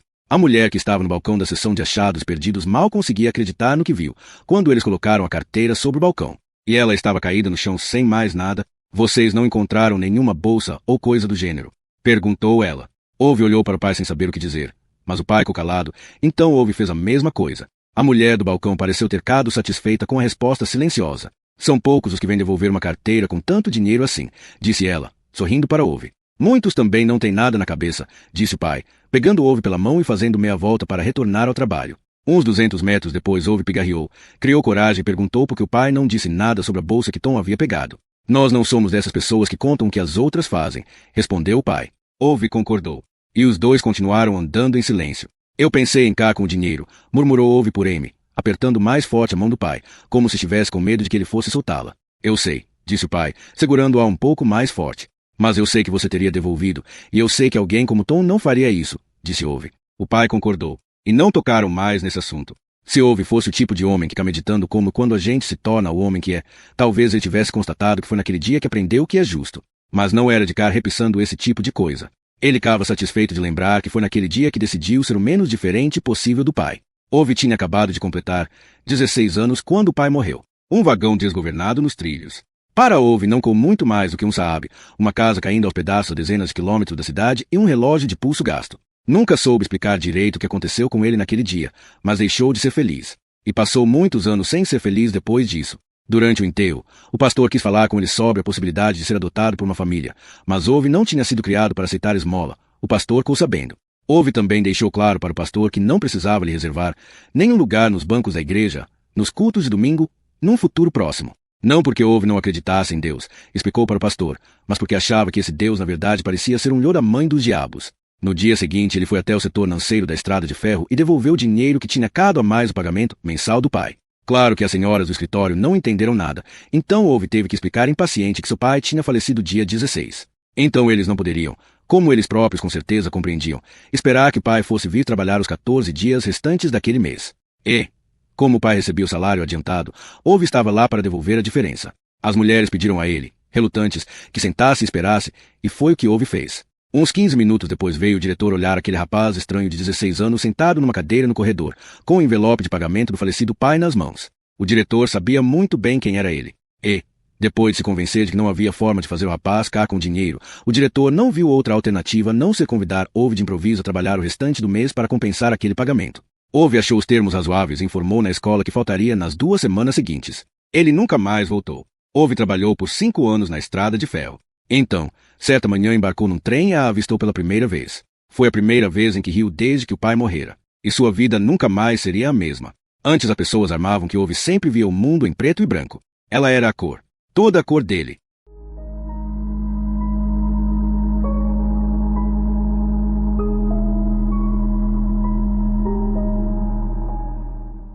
Capítulo 6. Um homem chamado Ove e uma bicicleta que devia ficar onde as bicicletas deviam ficar. Ove só quer poder morrer em paz. Seria pedir muito? Ove acha que não. Claro que ele já poderia ter resolvido essa questão 6 meses antes, logo depois do enterro dela. Ele admite isso, mas não podia ter feito isso. Caramba, foi que concluiu. Ele tinha um trabalho de que precisava cuidar. E como seria se as pessoas de tudo quanto é lado simplesmente parassem de trabalhar porque se mataram? A mulher de Ove morreu numa sexta-feira e foi enterrada no domingo. Na segunda, Ove estava de volta ao trabalho, porque era assim que se devia fazer. E assim se passaram 6 meses, e de repente os chefes vieram falar com ele numa segunda-feira e disseram que não quiseram falar na sexta porque não queriam estragar o M de semana dele. E na terça lá estava ele polindo a bancada da cozinha. Ele já tinha preparado tudo na hora do almoço da segunda-feira. Havia pagado a agência funerária e comprado lugar no cemitério ao lado dela. Tinha ligado para o advogado, escrito uma carta com instruções claras e colocado no envelope com todas as notas fiscais importantes, o contrato de compra da casa e o livreto de manutenção do Saab. Tinha posto o envelope no bolso de dentro do paletó. Apagara todas as luzes e pagará todas as contas. Não havia nenhum empréstimo, nenhuma dívida. Ninguém precisaria arrumar nada depois que ele se fosse. Ove lavou sua xícara de café e cancelou a assinatura do jornal. Ele está pronto. A única coisa que quer é poder morrer em paz. Pensa ele ao entrar no Saab e ficar olhando pelo portão aberto da garagem. Se ao menos conseguisse evitar os vizinhos, talvez já desse para partir naquela tarde mesmo. Ele vê, pela abertura da garagem, o rapaz obeso que mora na casa ao lado da sua passar se arrastando pelo estacionamento. Não que Ove não goste das pessoas obesas. De jeito nenhum. As pessoas podem ter a aparência que quiserem. Ele só nunca conseguiu entendê-las direito. Ele não entende o comportamento dessas pessoas. Quanto uma pessoa consegue realmente comer. Como uma pessoa tem que agir para ficar daquele porte. Devia ser necessária certa persistência. Pensa Ove. O rapaz o avista e acena feliz. Reservado, Ove responde com um gesto de cabeça. O rapaz continua acenando, de modo que a gordura do peito fica chacoalhando por baixo da camiseta. Ove costuma dizer que aquele rapaz é a única pessoa que ele conhece que parece uma manada inteira quando ataca um saco de batatas fritas. Mas aí a mulher de Ove reclama que não se pode dizer uma coisa dessas. Ou melhor, ela reclamava. Ela gostava daquele rapaz obeso, a mulher de Ove. Uma vez por semana, todos esses anos depois que a mãe dele morreu, ela ia até a casa dele com pote de comida. Assim ele pode provar uma comidinha caseira de vez em quando, dizia ela. Ove comentava que ele nunca devolvia os potes e acrescentava que ele não devia saber a diferença entre pote e comida. Mas aí a mulher de Ove dizia que agora já bastava. E então tinha que bastar. Ove espera até o devorador de potes de comida sumir de vista para sair do Saab. Verifica 3 vezes a trava. Fecha o portão da garagem ao sair. Verifica 3 vezes a maçaneta. Sobe até a ruela que passa entre as casas. Para em frente ao bicicletário. Uma bicicleta está encostada na parede. De novo. Isso bem embaixo da placa que informa de maneira clara que é proibido estacionar bicicletas ali. Ove a ergue. O pneu da frente está furado. Ele abre o depósito, empurra a bicicleta e a coloca direitinho na leira. Tranca a porta e verifica 3 vezes se está fechada, quando ouve a voz de um adolescente reclamar no seu ouvido. Ei, que porra você tá fazendo? Ove se volta para trás e dá de cara com o moleque a poucos metros dele, colocando a bicicleta no bicicletário. Mas você não pode fazer isso. Protesta o moleque. Ele deve ter 18 anos, desconfia Ove, olhando mais atentamente. A rigor, é mais um pirralho do que um moleque. Claro que posso, mas eu vou consertar ela. Exclama o pirralho, de modo que sua voz falha nas notas mais altas, como uma distorção em alto-falantes velhos. Esta é uma bicicleta de menina, diz Ove. É, concorda com impaciência o pirralho, como se aquilo fosse irrelevante. Então ela provavelmente não é sua, conclui Ove. Sim, é de menina, e daí? Geme o pirralho, revirando os olhos. Ah, tá, diz Ove, pondo as mãos nos bolsos da calça, como se isso encerrasse o assunto. Faça um silêncio de expectativa. O pirralho olha para Ove como se pensasse que ele na verdade fosse um pouco burro. Já Ove olha para o pirralho como se o pirralho na verdade fosse apenas um grande desperdício de oxigênio. Atrás do pirralho, como Ove vê nesse momento, há outro pirralho, mais magro ainda que o primeiro, coberto de um negócio preto ao redor dos olhos. O segundo pirralho puxa o primeiro pirralho cuidadosamente pela jaqueta e murmura alguma coisa como não criar confusão. O primeiro pirralho dá um chute desafiador na neve, como se fosse culpa da neve.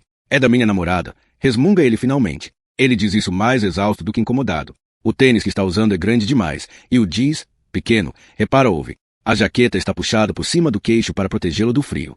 O rosto opaco é cheio de cravos, e o penteado dá a impressão de que alguém o salvou de se afogar num barril de cola puxando pelo cabelo. E onde ela mora? Ove quer saber. O pirralho aponta com o braço inteiro, com a linguagem corporal de quem tivesse sido atingido com um tranquilizante, para a casa que fica bem no M da rua de Ove. Aquela dos comunistas que aprovaram a coleta seletiva do lixo. Ove balança a cabeça. Então ela pode guardar a bicicleta no bicicletário, diz Ove. Ele bate ostensivamente com a ponta do dedo na placa que proíbe o estacionamento de bicicletas fora do bicicletário. Ele vira-se e vai em direção às casas. Ah, velho de merda, xinga o pirralho por trás dele. Psiu. Sai da boca do outro pirralho com fuligem nos olhos. Ove não responde. Ele passa pela placa que proíbe claramente o tráfego de veículos dentro da área residencial. Aquela que a estrangeira grávida obviamente não sabia ler, embora Ove tivesse plena consciência de que é absolutamente impossível passar batido por uma placa daquela. Ove sabia bem isso, pois foi ele quem a pregou lá. Ele vai andando incomodado pela rua estreita por entre as casas, se movendo os pés a cada passo de tal maneira que quem o visse acharia que ele estava tentando alisar o asfalto. Como se já não fosse ruim o suficiente com todos os malucos que já moram nesse bairro, pensa ele. Como se a área residencial inteira não estivesse já se transformando em uma maldita lombada na evolução humana. O almofadinha do Audi e a loira Bocoque mora na casa quase em frente à sua casa, e bem lá longe aquela família de comunistas com filhas adolescentes que tem cabelo vermelho e usam shorts por cima da calça, e tem rostos parecidos com os de texugos espelhados. Ah, sim, claro que eles estão de férias na Tailândia agora. Mas mesmo assim, na casa ao lado da de Ove mora o rapaz de 25 anos que pesa quase 1/4 de tonelada. Ele também tem cabelo comprido, como uma mulher, e usa camisetas esquisitas. Ele morava com a mãe até ela morrer, de alguma doença, faz alguns anos. Parece que ele se chama Jimmy, foi isso que a mulher de Ove lhe disse. Ove não sabe com que Jimmy trabalha, mas deve ser alguma coisa criminosa. Ou talvez ele seja degustador de bacon. Na casa no M da rua, ao lado da casa de Ove, moram Rooney e a mulher dele. Não que Ove possa chamar Rooney de seu inimigo. Quer dizer, na verdade é isso mesmo. Tudo que deu errado na associação de moradores na realidade começou com Rooney. Ele e sua mulher, Anita, mudaram-se para o bairro no mesmo dia em que Ove e sua mulher. Naquela época Rooney tinha um Volvo, mas depois ele comprou uma BMW. E é evidente que não adiantava argumentar com uma pessoa que se comporta desse jeito, pensava Ove. Aliás, foi Rooney quem planejou o golpe de Estado que afastou Ove da presidência da associação. E veja só como o bairro ficou agora. Contas de luz mais caras, bicicletas que não ficam no bicicletário, e gente que dá ré com o reboque dentro da área residencial. apesar de haver placas que dizem claramente que isso é proibido. Ove avisou as pessoas, mas ninguém deu ouvidos. E desde então ele não pôs mais o pé nas reuniões da Associação de Moradores. Toda vez que pronuncia mentalmente reunião da Associação de Moradores, Ove faz um movimento com a boca como se estivesse pensando em cuspir, como se aquilo fosse um palavrão. Ele está a cerca de 15 metros de sua caixa de correio quebrada quando avista a loira Bocó. De início não compreende de forma alguma o que ela está fazendo. Ela está na calçada, equilibrando-se sobre saltos altíssimos e gesticulando histérica na direção da fachada da casa de Ove. Correndo em volta dela está aquela coisinha que late e costuma mijar nas lajotas. Ove nem tem certeza de que é um cachorro mesmo, mas provavelmente é uma bota de inverno com olhos. A loira Bocó está berrando alguma coisa na direção da fachada, e seus movimentos fazem com que os óculos de sol deslizem até a ponta do nariz. A bota de inverno late mais alto ainda. Então agora essa vaca finalmente perdeu o juízo, pensa Ove, parando cauteloso alguns metros atrás dela. É só nesse momento que ele vê que ela não está gesticulando na direção da fachada. Ela está atirando pedras. E não é na fachada. É no gato. Ele está sentado espremido bem no canto atrás do depósito de Ove. E tem pequenas manchas de sangue no pelo. Ou no que restou do pelo. A bota de inverno está mostrando os dentes. O gato responde guinchando. Não se guincha para o príncipe. Grita a loira Bocó, apanhando outra pedra do canteiro de Ove e a atirando na direção do gato. O gato pula para trás. A pedra acerta o parapeito da janela. A loira Bocó cata mais uma pedra e se prepara para tirá-la. Ove dá 2 passos rápidos para frente e se aproxima tanto dela que provavelmente dá para ela sentir sua respiração. Se você jogar mais uma pedra no meu terreno, eu vou jogar você no seu. Ela vira-se para ele. Os olhos dos dois se cruzam. Ove está com as mãos no bolso. Ela agita os punhos diante dele como se tentasse espantar moscas gigantescas.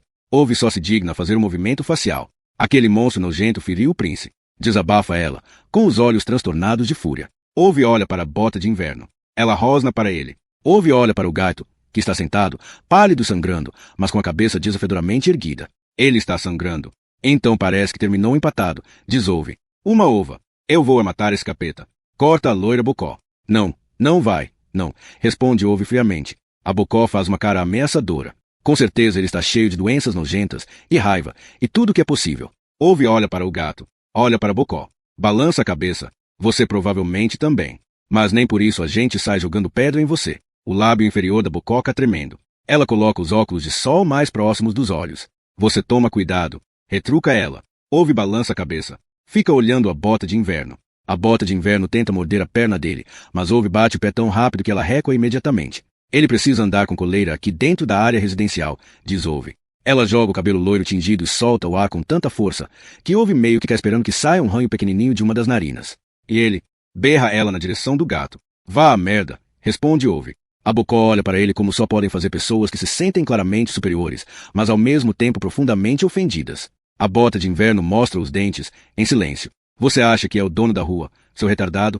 Diz ela. Ove cá de novo olhando em silêncio para a bota de inverno. Na próxima vez que ele mijar nas minhas lajotas, eu vou mandar eletrificar. O príncipe não mijou na porcaria das suas lajotas nojentas. Diz ela, com raiva e dando 2 passos para frente com o punho erguido. Ove nem se mexe. Ela para. Está esbaforida. Então dá a impressão de estar recuperando pelo menos parte do juízo, extremamente limitado que ainda tem. Venha, príncipe, diz ela com um aceno. Em seguida ela ergue o indicador na direção de Ove. Eu vou contar isso para o Enders. E aí você vai se arrepender. Diga a esse Enders que ele pare de fazer alongamento da virilha diante da minha janela. Responde Ove. Maldito retardado. Explode ela, indo na direção do estacionamento. E diga que ele tem uma merda de carro. Acrescenta Ove. Ela faz um gesto que ele não sabe identificar, mas mesmo assim consegue imaginar o significado. Então ela e a bota de inverno desaparecem indo na direção da casa daquele Enders. Ove se vira para seu depósito. Vê as gotas frescas de xixi de cachorro nas lajotas do canto do canteiro. Se ele não estivesse ocupado com coisas mais importantes à tarde, teria feito essa bota de inverno virar um capache de uma vez por todas.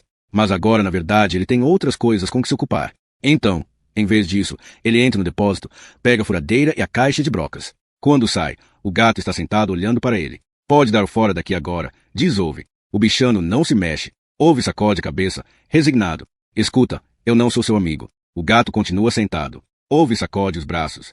Ah, meu Deus, seu gato velho, isso de eu ficar do seu lado quando aquela vaca está jogando pedras em você só quer dizer que eu antipatizo menos com você do que com aquela Bocó. Ele aponta na direção da casa daquele Enders. E isso não é nenhum grande feito. Fique bem claro. O gato dá a impressão de estar pensando a respeito disso. Ove aponta para a calçada. Suma daqui. O gato fica se lambendo, nem um pouco estressado com as manchas de sangue no pelo. Ele olha para Ove como se aquilo fosse uma negociação e ele estivesse avaliando uma oferta. Então se levanta lentamente, sai andando e desaparece por trás do depósito. Ove não dá nem uma olhada na direção dele. Entra direto em sua casa e bate a porta de novo, porque agora já chega. Agora Ove vai morrer.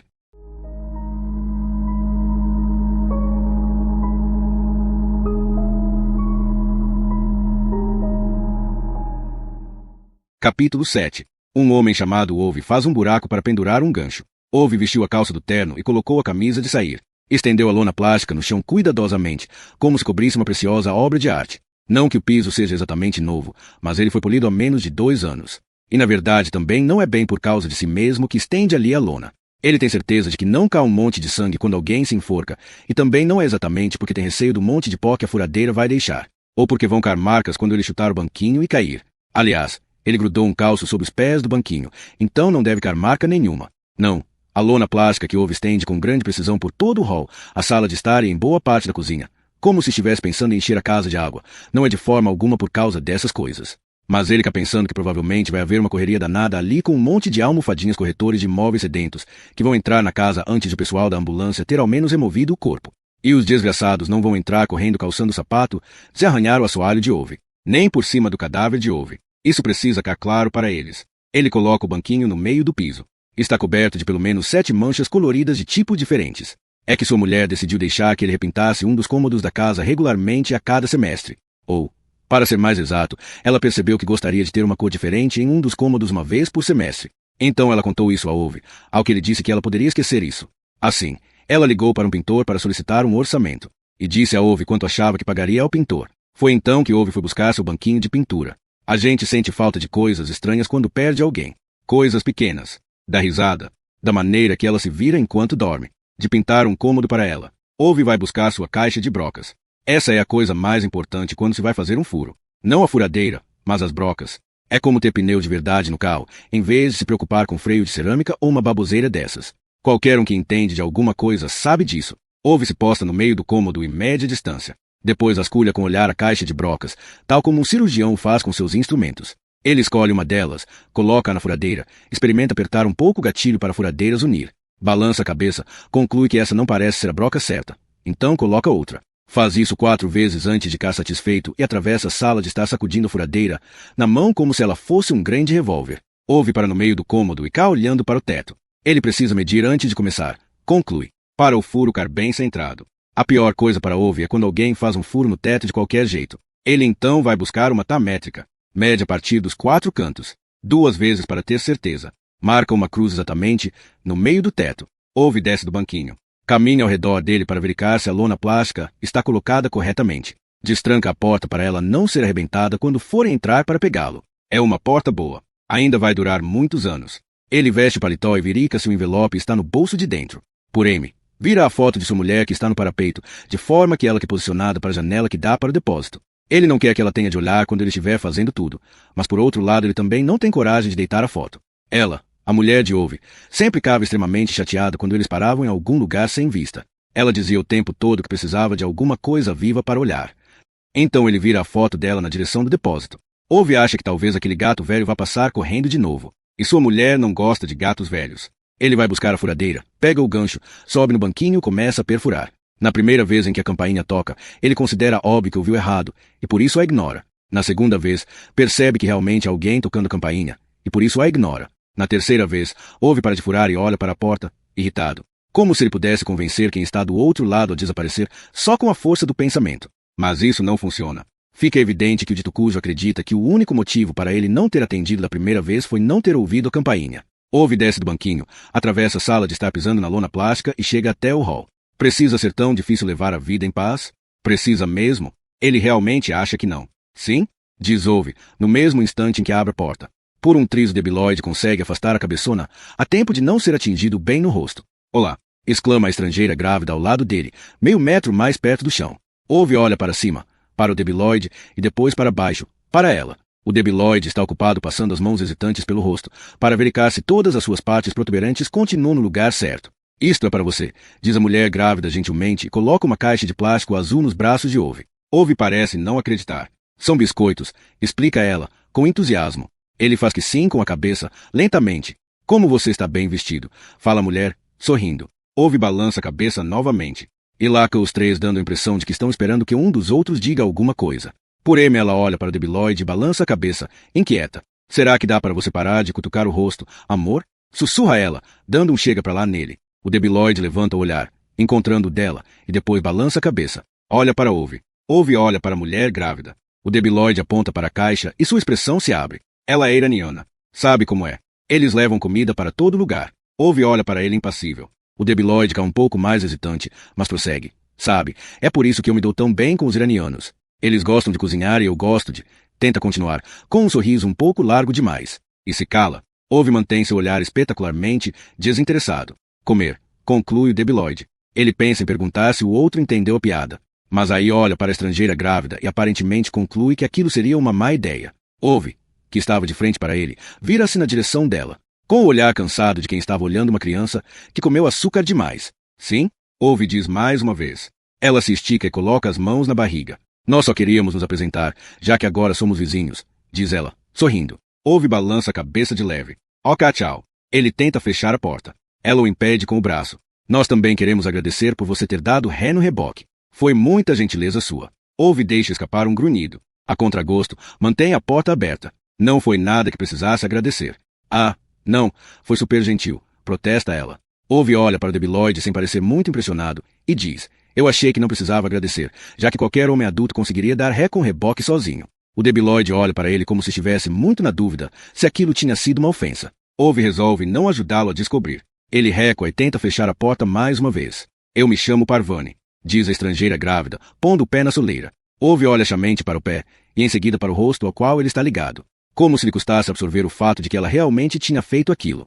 E eu me chamo Patrick, diz o debilóide. Nem Ove nem Parvani prestam atenção. Você é sempre assim tão desagradável? Pergunta Parvani, interessada. Ove parece ter se ofendido. Eu não sou nada desagradável. Você é um pouco desagradável. Sim. Não sou. Não. Ah, sim. Realmente. Suas palavras são como abraços, responde a mulher, fazendo com que Ove desconte que ela não está sendo nem um pouco sincera. Ele solta a maçaneta da porta por um momento. Examina o pote de biscoitos que está na sua mão. Ah, biscoitos árabes? E isso está bom? Murmura ele, naumente. Persas, corrige ela. Como? Eu sou do Irã. Quem é de lá é persa, explica ela. Como os tapetes? Isso. Ah, tá, bom saber. A risada dela o pega de surpresa. Como um refrigerante que alguém despeja rápido demais e transborda. A cena não combina nem um pouco com todo aquele cimento cinza e aquelas lajotas alinhadas do jardim. É um riso estridente e escandaloso que não está de acordo com as regras e normas. Ove dá um passo para trás. Seu pé enrosca na taca e está na soleira.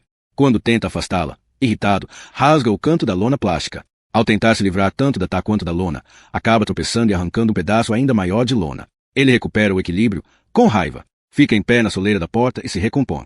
Põe a mão de novo na maçaneta e olha para o debilóide, mudando imediatamente de assunto. E você faz o quê? Pergunta Ove. O debilóide ergue um pouco os ombros e sorri, desajeitado. Sou consultor de ti. Ove e Parvani balançam a cabeça de modo tão coordenado que aquilo poderia ser parte de um número de nado sincronizado.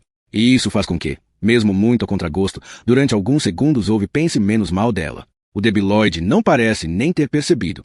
Em vez disso, ele observa curioso a furadeira que Ove segura e com uma das mãos, tão indiferente e natural como rebeldes africanos que costumam empunhar metralhadoras quando jornalistas ocidentais os entrevistam logo antes de eles invadirem o palácio do governo. Quando o debilóide deixa de observar aquele equipamento, inclina-se para a frente e dá uma espiada na casa de Ove. O que você está fazendo? Ove olha para ele como talvez se deva olhar para alguém que acabou de perguntar o que você está fazendo, para alguém que está com uma furadeira na mão. Eu estou fazendo um furo. Parvani olha para o debilóide e revira os olhos, e se não fosse pelo fato de que sua barriga na verdade depõe que, apesar de tudo, ela própria estava contribuindo de livre e espontânea vontade pela terceira vez para a sobrevivência dos genes do debilóide, Ove quase poderia ter achado simpático aquele gesto da mulher. Ah, diz o debilóide, concordando com a cabeça. Então ele se inclina para a frente mais uma vez, dá uma espiada lá dentro e observa como o chão da sala de estar está forrado cuidadosamente com lona plástica. Ele se alegra, olha para Ove e dá uma risadinha. Daria até para pensar que você vai matar alguém. Ove observa em silêncio. O debilóide pigarreia um pouco, hesitante. Meio que parece um episódio de Dexter, diz ele, com um sorriso não tão convicto quanto antes. É um seriado de TV, sobre um cara que mata pessoas, completa baixinho o debilóide, começando a cutucar com o sapato entre os vãos da soleira da porta de Ove. Ove balança a cabeça. Não fica muito claro essencialmente que parte do que o debilóide acabou de dizer esse seu gesto se refere. Eu tenho coisas para fazer, diz ele sucintamente para Parvani, segurando mais e a maçaneta da porta. Parvani dá um cutucão significativo no debilóide com o cotovelo. Ele cria coragem, Olha para Parvani e então olha para Ove com a expressão de alguém que parece esperar que o mundo inteiro, a qualquer momento, vá atirar nele com um estilingue. Ah, sim, então, nós viemos aqui na verdade porque eu queria pedir algumas coisas emprestadas. Ove ergue as sobrancelhas. Que tipo de coisas? O debilóide pigarreia. Uma escada. E uma chave Allen. Você quer dizer uma chave Allen? Parvani faz que sim. O debilóide parece ter cado desconcertado. O nome é chave Allen, não? Chave Allen, corrigem Parvani e Ove, em uníssono. Parvani balança a cabeça impaciente e aponta triunfante na direção de Ove. Eu disse que o nome era esse. O debilóide murmura alguma coisa inaudível. Mas você só acaba dizendo não. O nome é chave Allen. Parvani diz, rindo. O debilóide parece meio magoado. Ah, mas eu não disse isso com essa voz. Disse, sim. Não disse, não. Disse, sim. Não disse, não. O olhar de Ove vagueia de um para outro como um cachorro grande observando dois ratinhos que não o deixam dormir. Disse, sim, diz um dos ratos. Você é quem fala assim, insiste o outro. Todo mundo fala assim. Nem sempre todo mundo está certo. Vamos ver no Google? Claro, olha no Google. Na Wikipédia. Me dá aí o seu celular. Então, usa o seu. Ah, eu não estou com o meu. Azar o seu. Ove olha para um, depois para outro. A gritaria continua, como duas panelas de pressão, zunindo ao mesmo tempo. Ai, meu Deus, murmura ele. Parvani começa a imitar o que Ove supõe que seja um inseto voando. Ela está fazendo um pequeno zumbido com os lábios para irritar o debilóide. E funciona. Tanto com ele quanto com Ove. Ove desiste. Ele entra no hall, pendura o paletó, põe a furadeira de lado, calça seus sapatos e sai passando pelos dois para ir até o depósito. Ove tem a impressão absoluta de que os dois nem perceberam que ele havia passado por eles. E ainda os ouve batendo boca quando começa a sair com a escada. Vê se ajuda ele. Patrick, exclama Parvani quando vê. O debilóide pega a escada com alguns movimentos desajeitados. Ove observa como um cego dirigindo um ônibus. E é só depois disso que Ove se dá conta de que em sua ausência, mais uma pessoa acaba de invadir seu território. Anita, a mulher de Rooney, aquela lá do M da rua, está ao lado de Parvani olhando quieta todo aquele espetáculo. Ove conclui que a única coisa racional a se fazer no momento é nir que ela não está ali. Ele sente que qualquer outra reação dele só vai incentivá-la. Ove estende para o debilóide um recipiente cilíndrico com chaves Allen cuidadosamente classificadas. Nossa, quantas? Diz o debilóide, indeciso, ao se deparar com a caixa. De que tamanho você precisa? Pergunta Ove. O debilóide olha para ele como quem não tem controle suficiente de seus impulsos para não dizer o que está pensando. Do tamanho normal? Ove fica olhando muito, mas muito tempo mesmo para ele. Para que você precisa dessas coisas? Diz, por M, para consertar uma comoda da IKEA que nós meio que desmontamos quando fomos nos mudar. E depois eu também esqueci onde deixei a chave Allen. Conta o debilóide, aparentemente sem o menor acanhamento. Ove olha para a escada. Olha para o debilóide. E agora você vai colocar a comoda no telhado? O debilóide dá uma risadinha e balança a cabeça. Ah, não. Eu preciso da escada porque a janela do andar de cima emperrou. Não quer abrir. Ele diz aquela frase não como se sem tal informação Ove fosse ter dificuldade de compreender o significado do verbo emperrar. Então você está pensando em abri-la pelo lado de fora? Pergunta Ove. O debilóide faz que sim.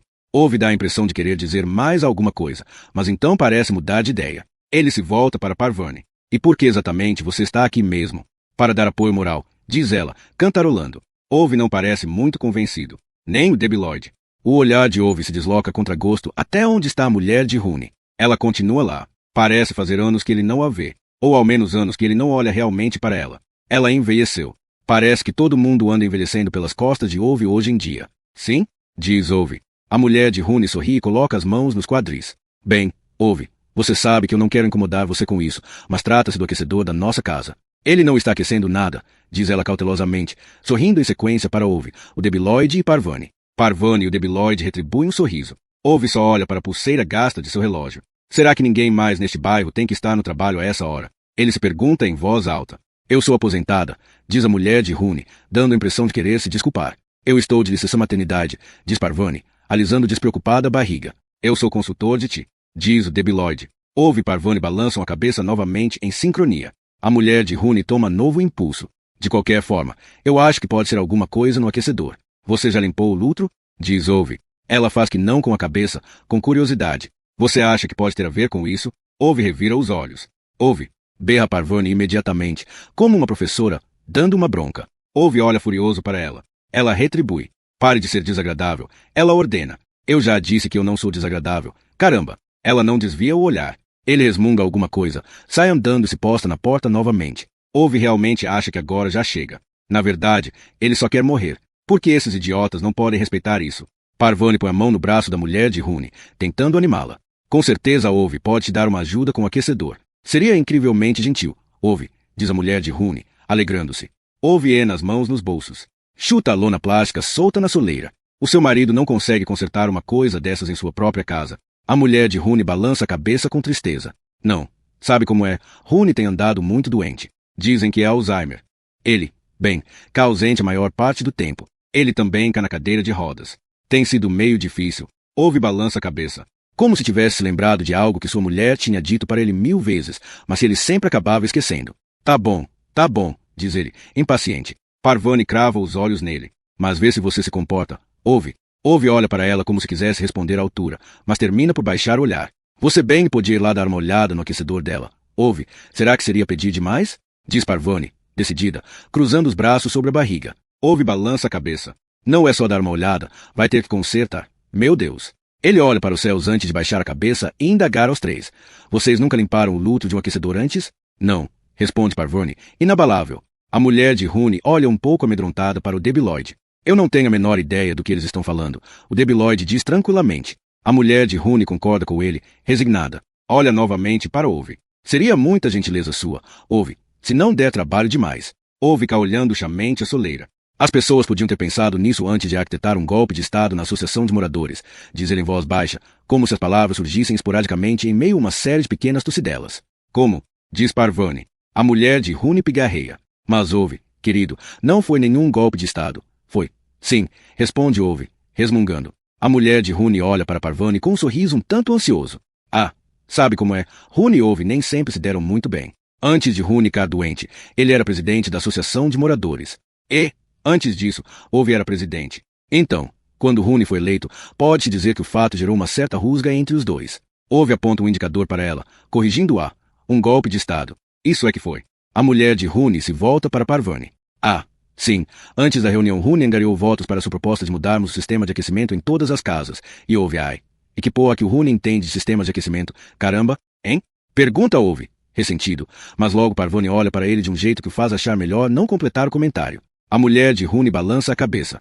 Não, com certeza você tem razão nisso, Ove. Mas, de qualquer forma, ele está muito doente agora, então isso não faz mais a menor diferença. Seu lábio inferior começa a tremer. Ela se recompõe, levanta a cabeça e pigarreia. Os assistentes sociais disseram que vão tirá-lo de mim e colocá-lo no asilo. Desabafa. Ove põe as mãos no bolso de novo e dá um passo para trás, decidido a entrar em casa. Por hoje ele já ouviu o suficiente.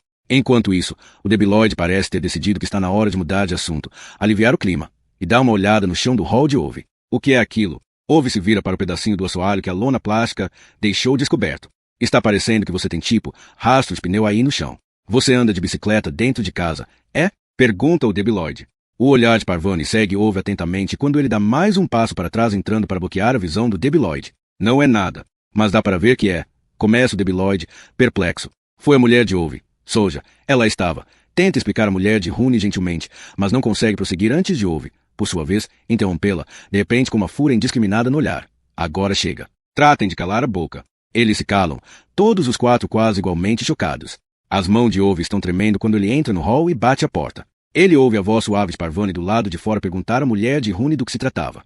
Depois ele ouve a mulher de Rooney nervosa buscando as palavras e de repente exclamando: Ah, provavelmente é melhor eu ir para casa. Com relação à mulher de Ove, ah, não foi nada. Sabe como é, velhas como eu falam demais. Ove escuta o riso forçado da mulher, e em seguida seus passinhos se arrastando e desaparecendo apressados ao virar a esquina de seu depósito. Pouco depois a grávida e o debilóide também vão embora. E só sobrou silêncio no hall da casa de Ove. Ele afunda no banquinho e respira fundo. As mãos tremem como se ele estivesse num buraco no gelo. O peito palpita. Isso tem acontecido com cada vez mais frequência. Ele também cá sem fôlego, como um peixe que alguém tirou do aquário.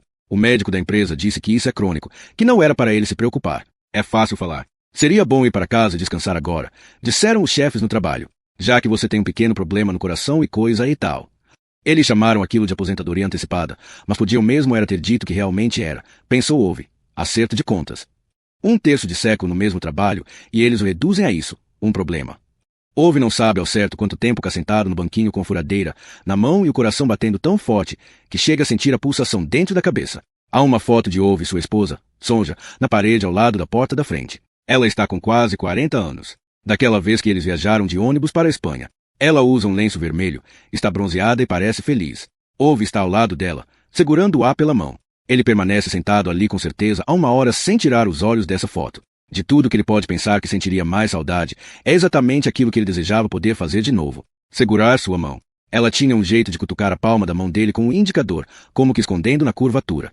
E ele sempre sentia que nada no mundo inteiro era impossível quando ela fazia isso. De todas as coisas que ele ia ter saudade, era disso que ele ia sentir mais falta. Ele se levanta lentamente, vai para a sala de estar, sobe na escada, e então faz o furo do gancho de uma vez por todas. Desce da escada de novo e contempla o resultado. Vai para o hall e veste o paletó.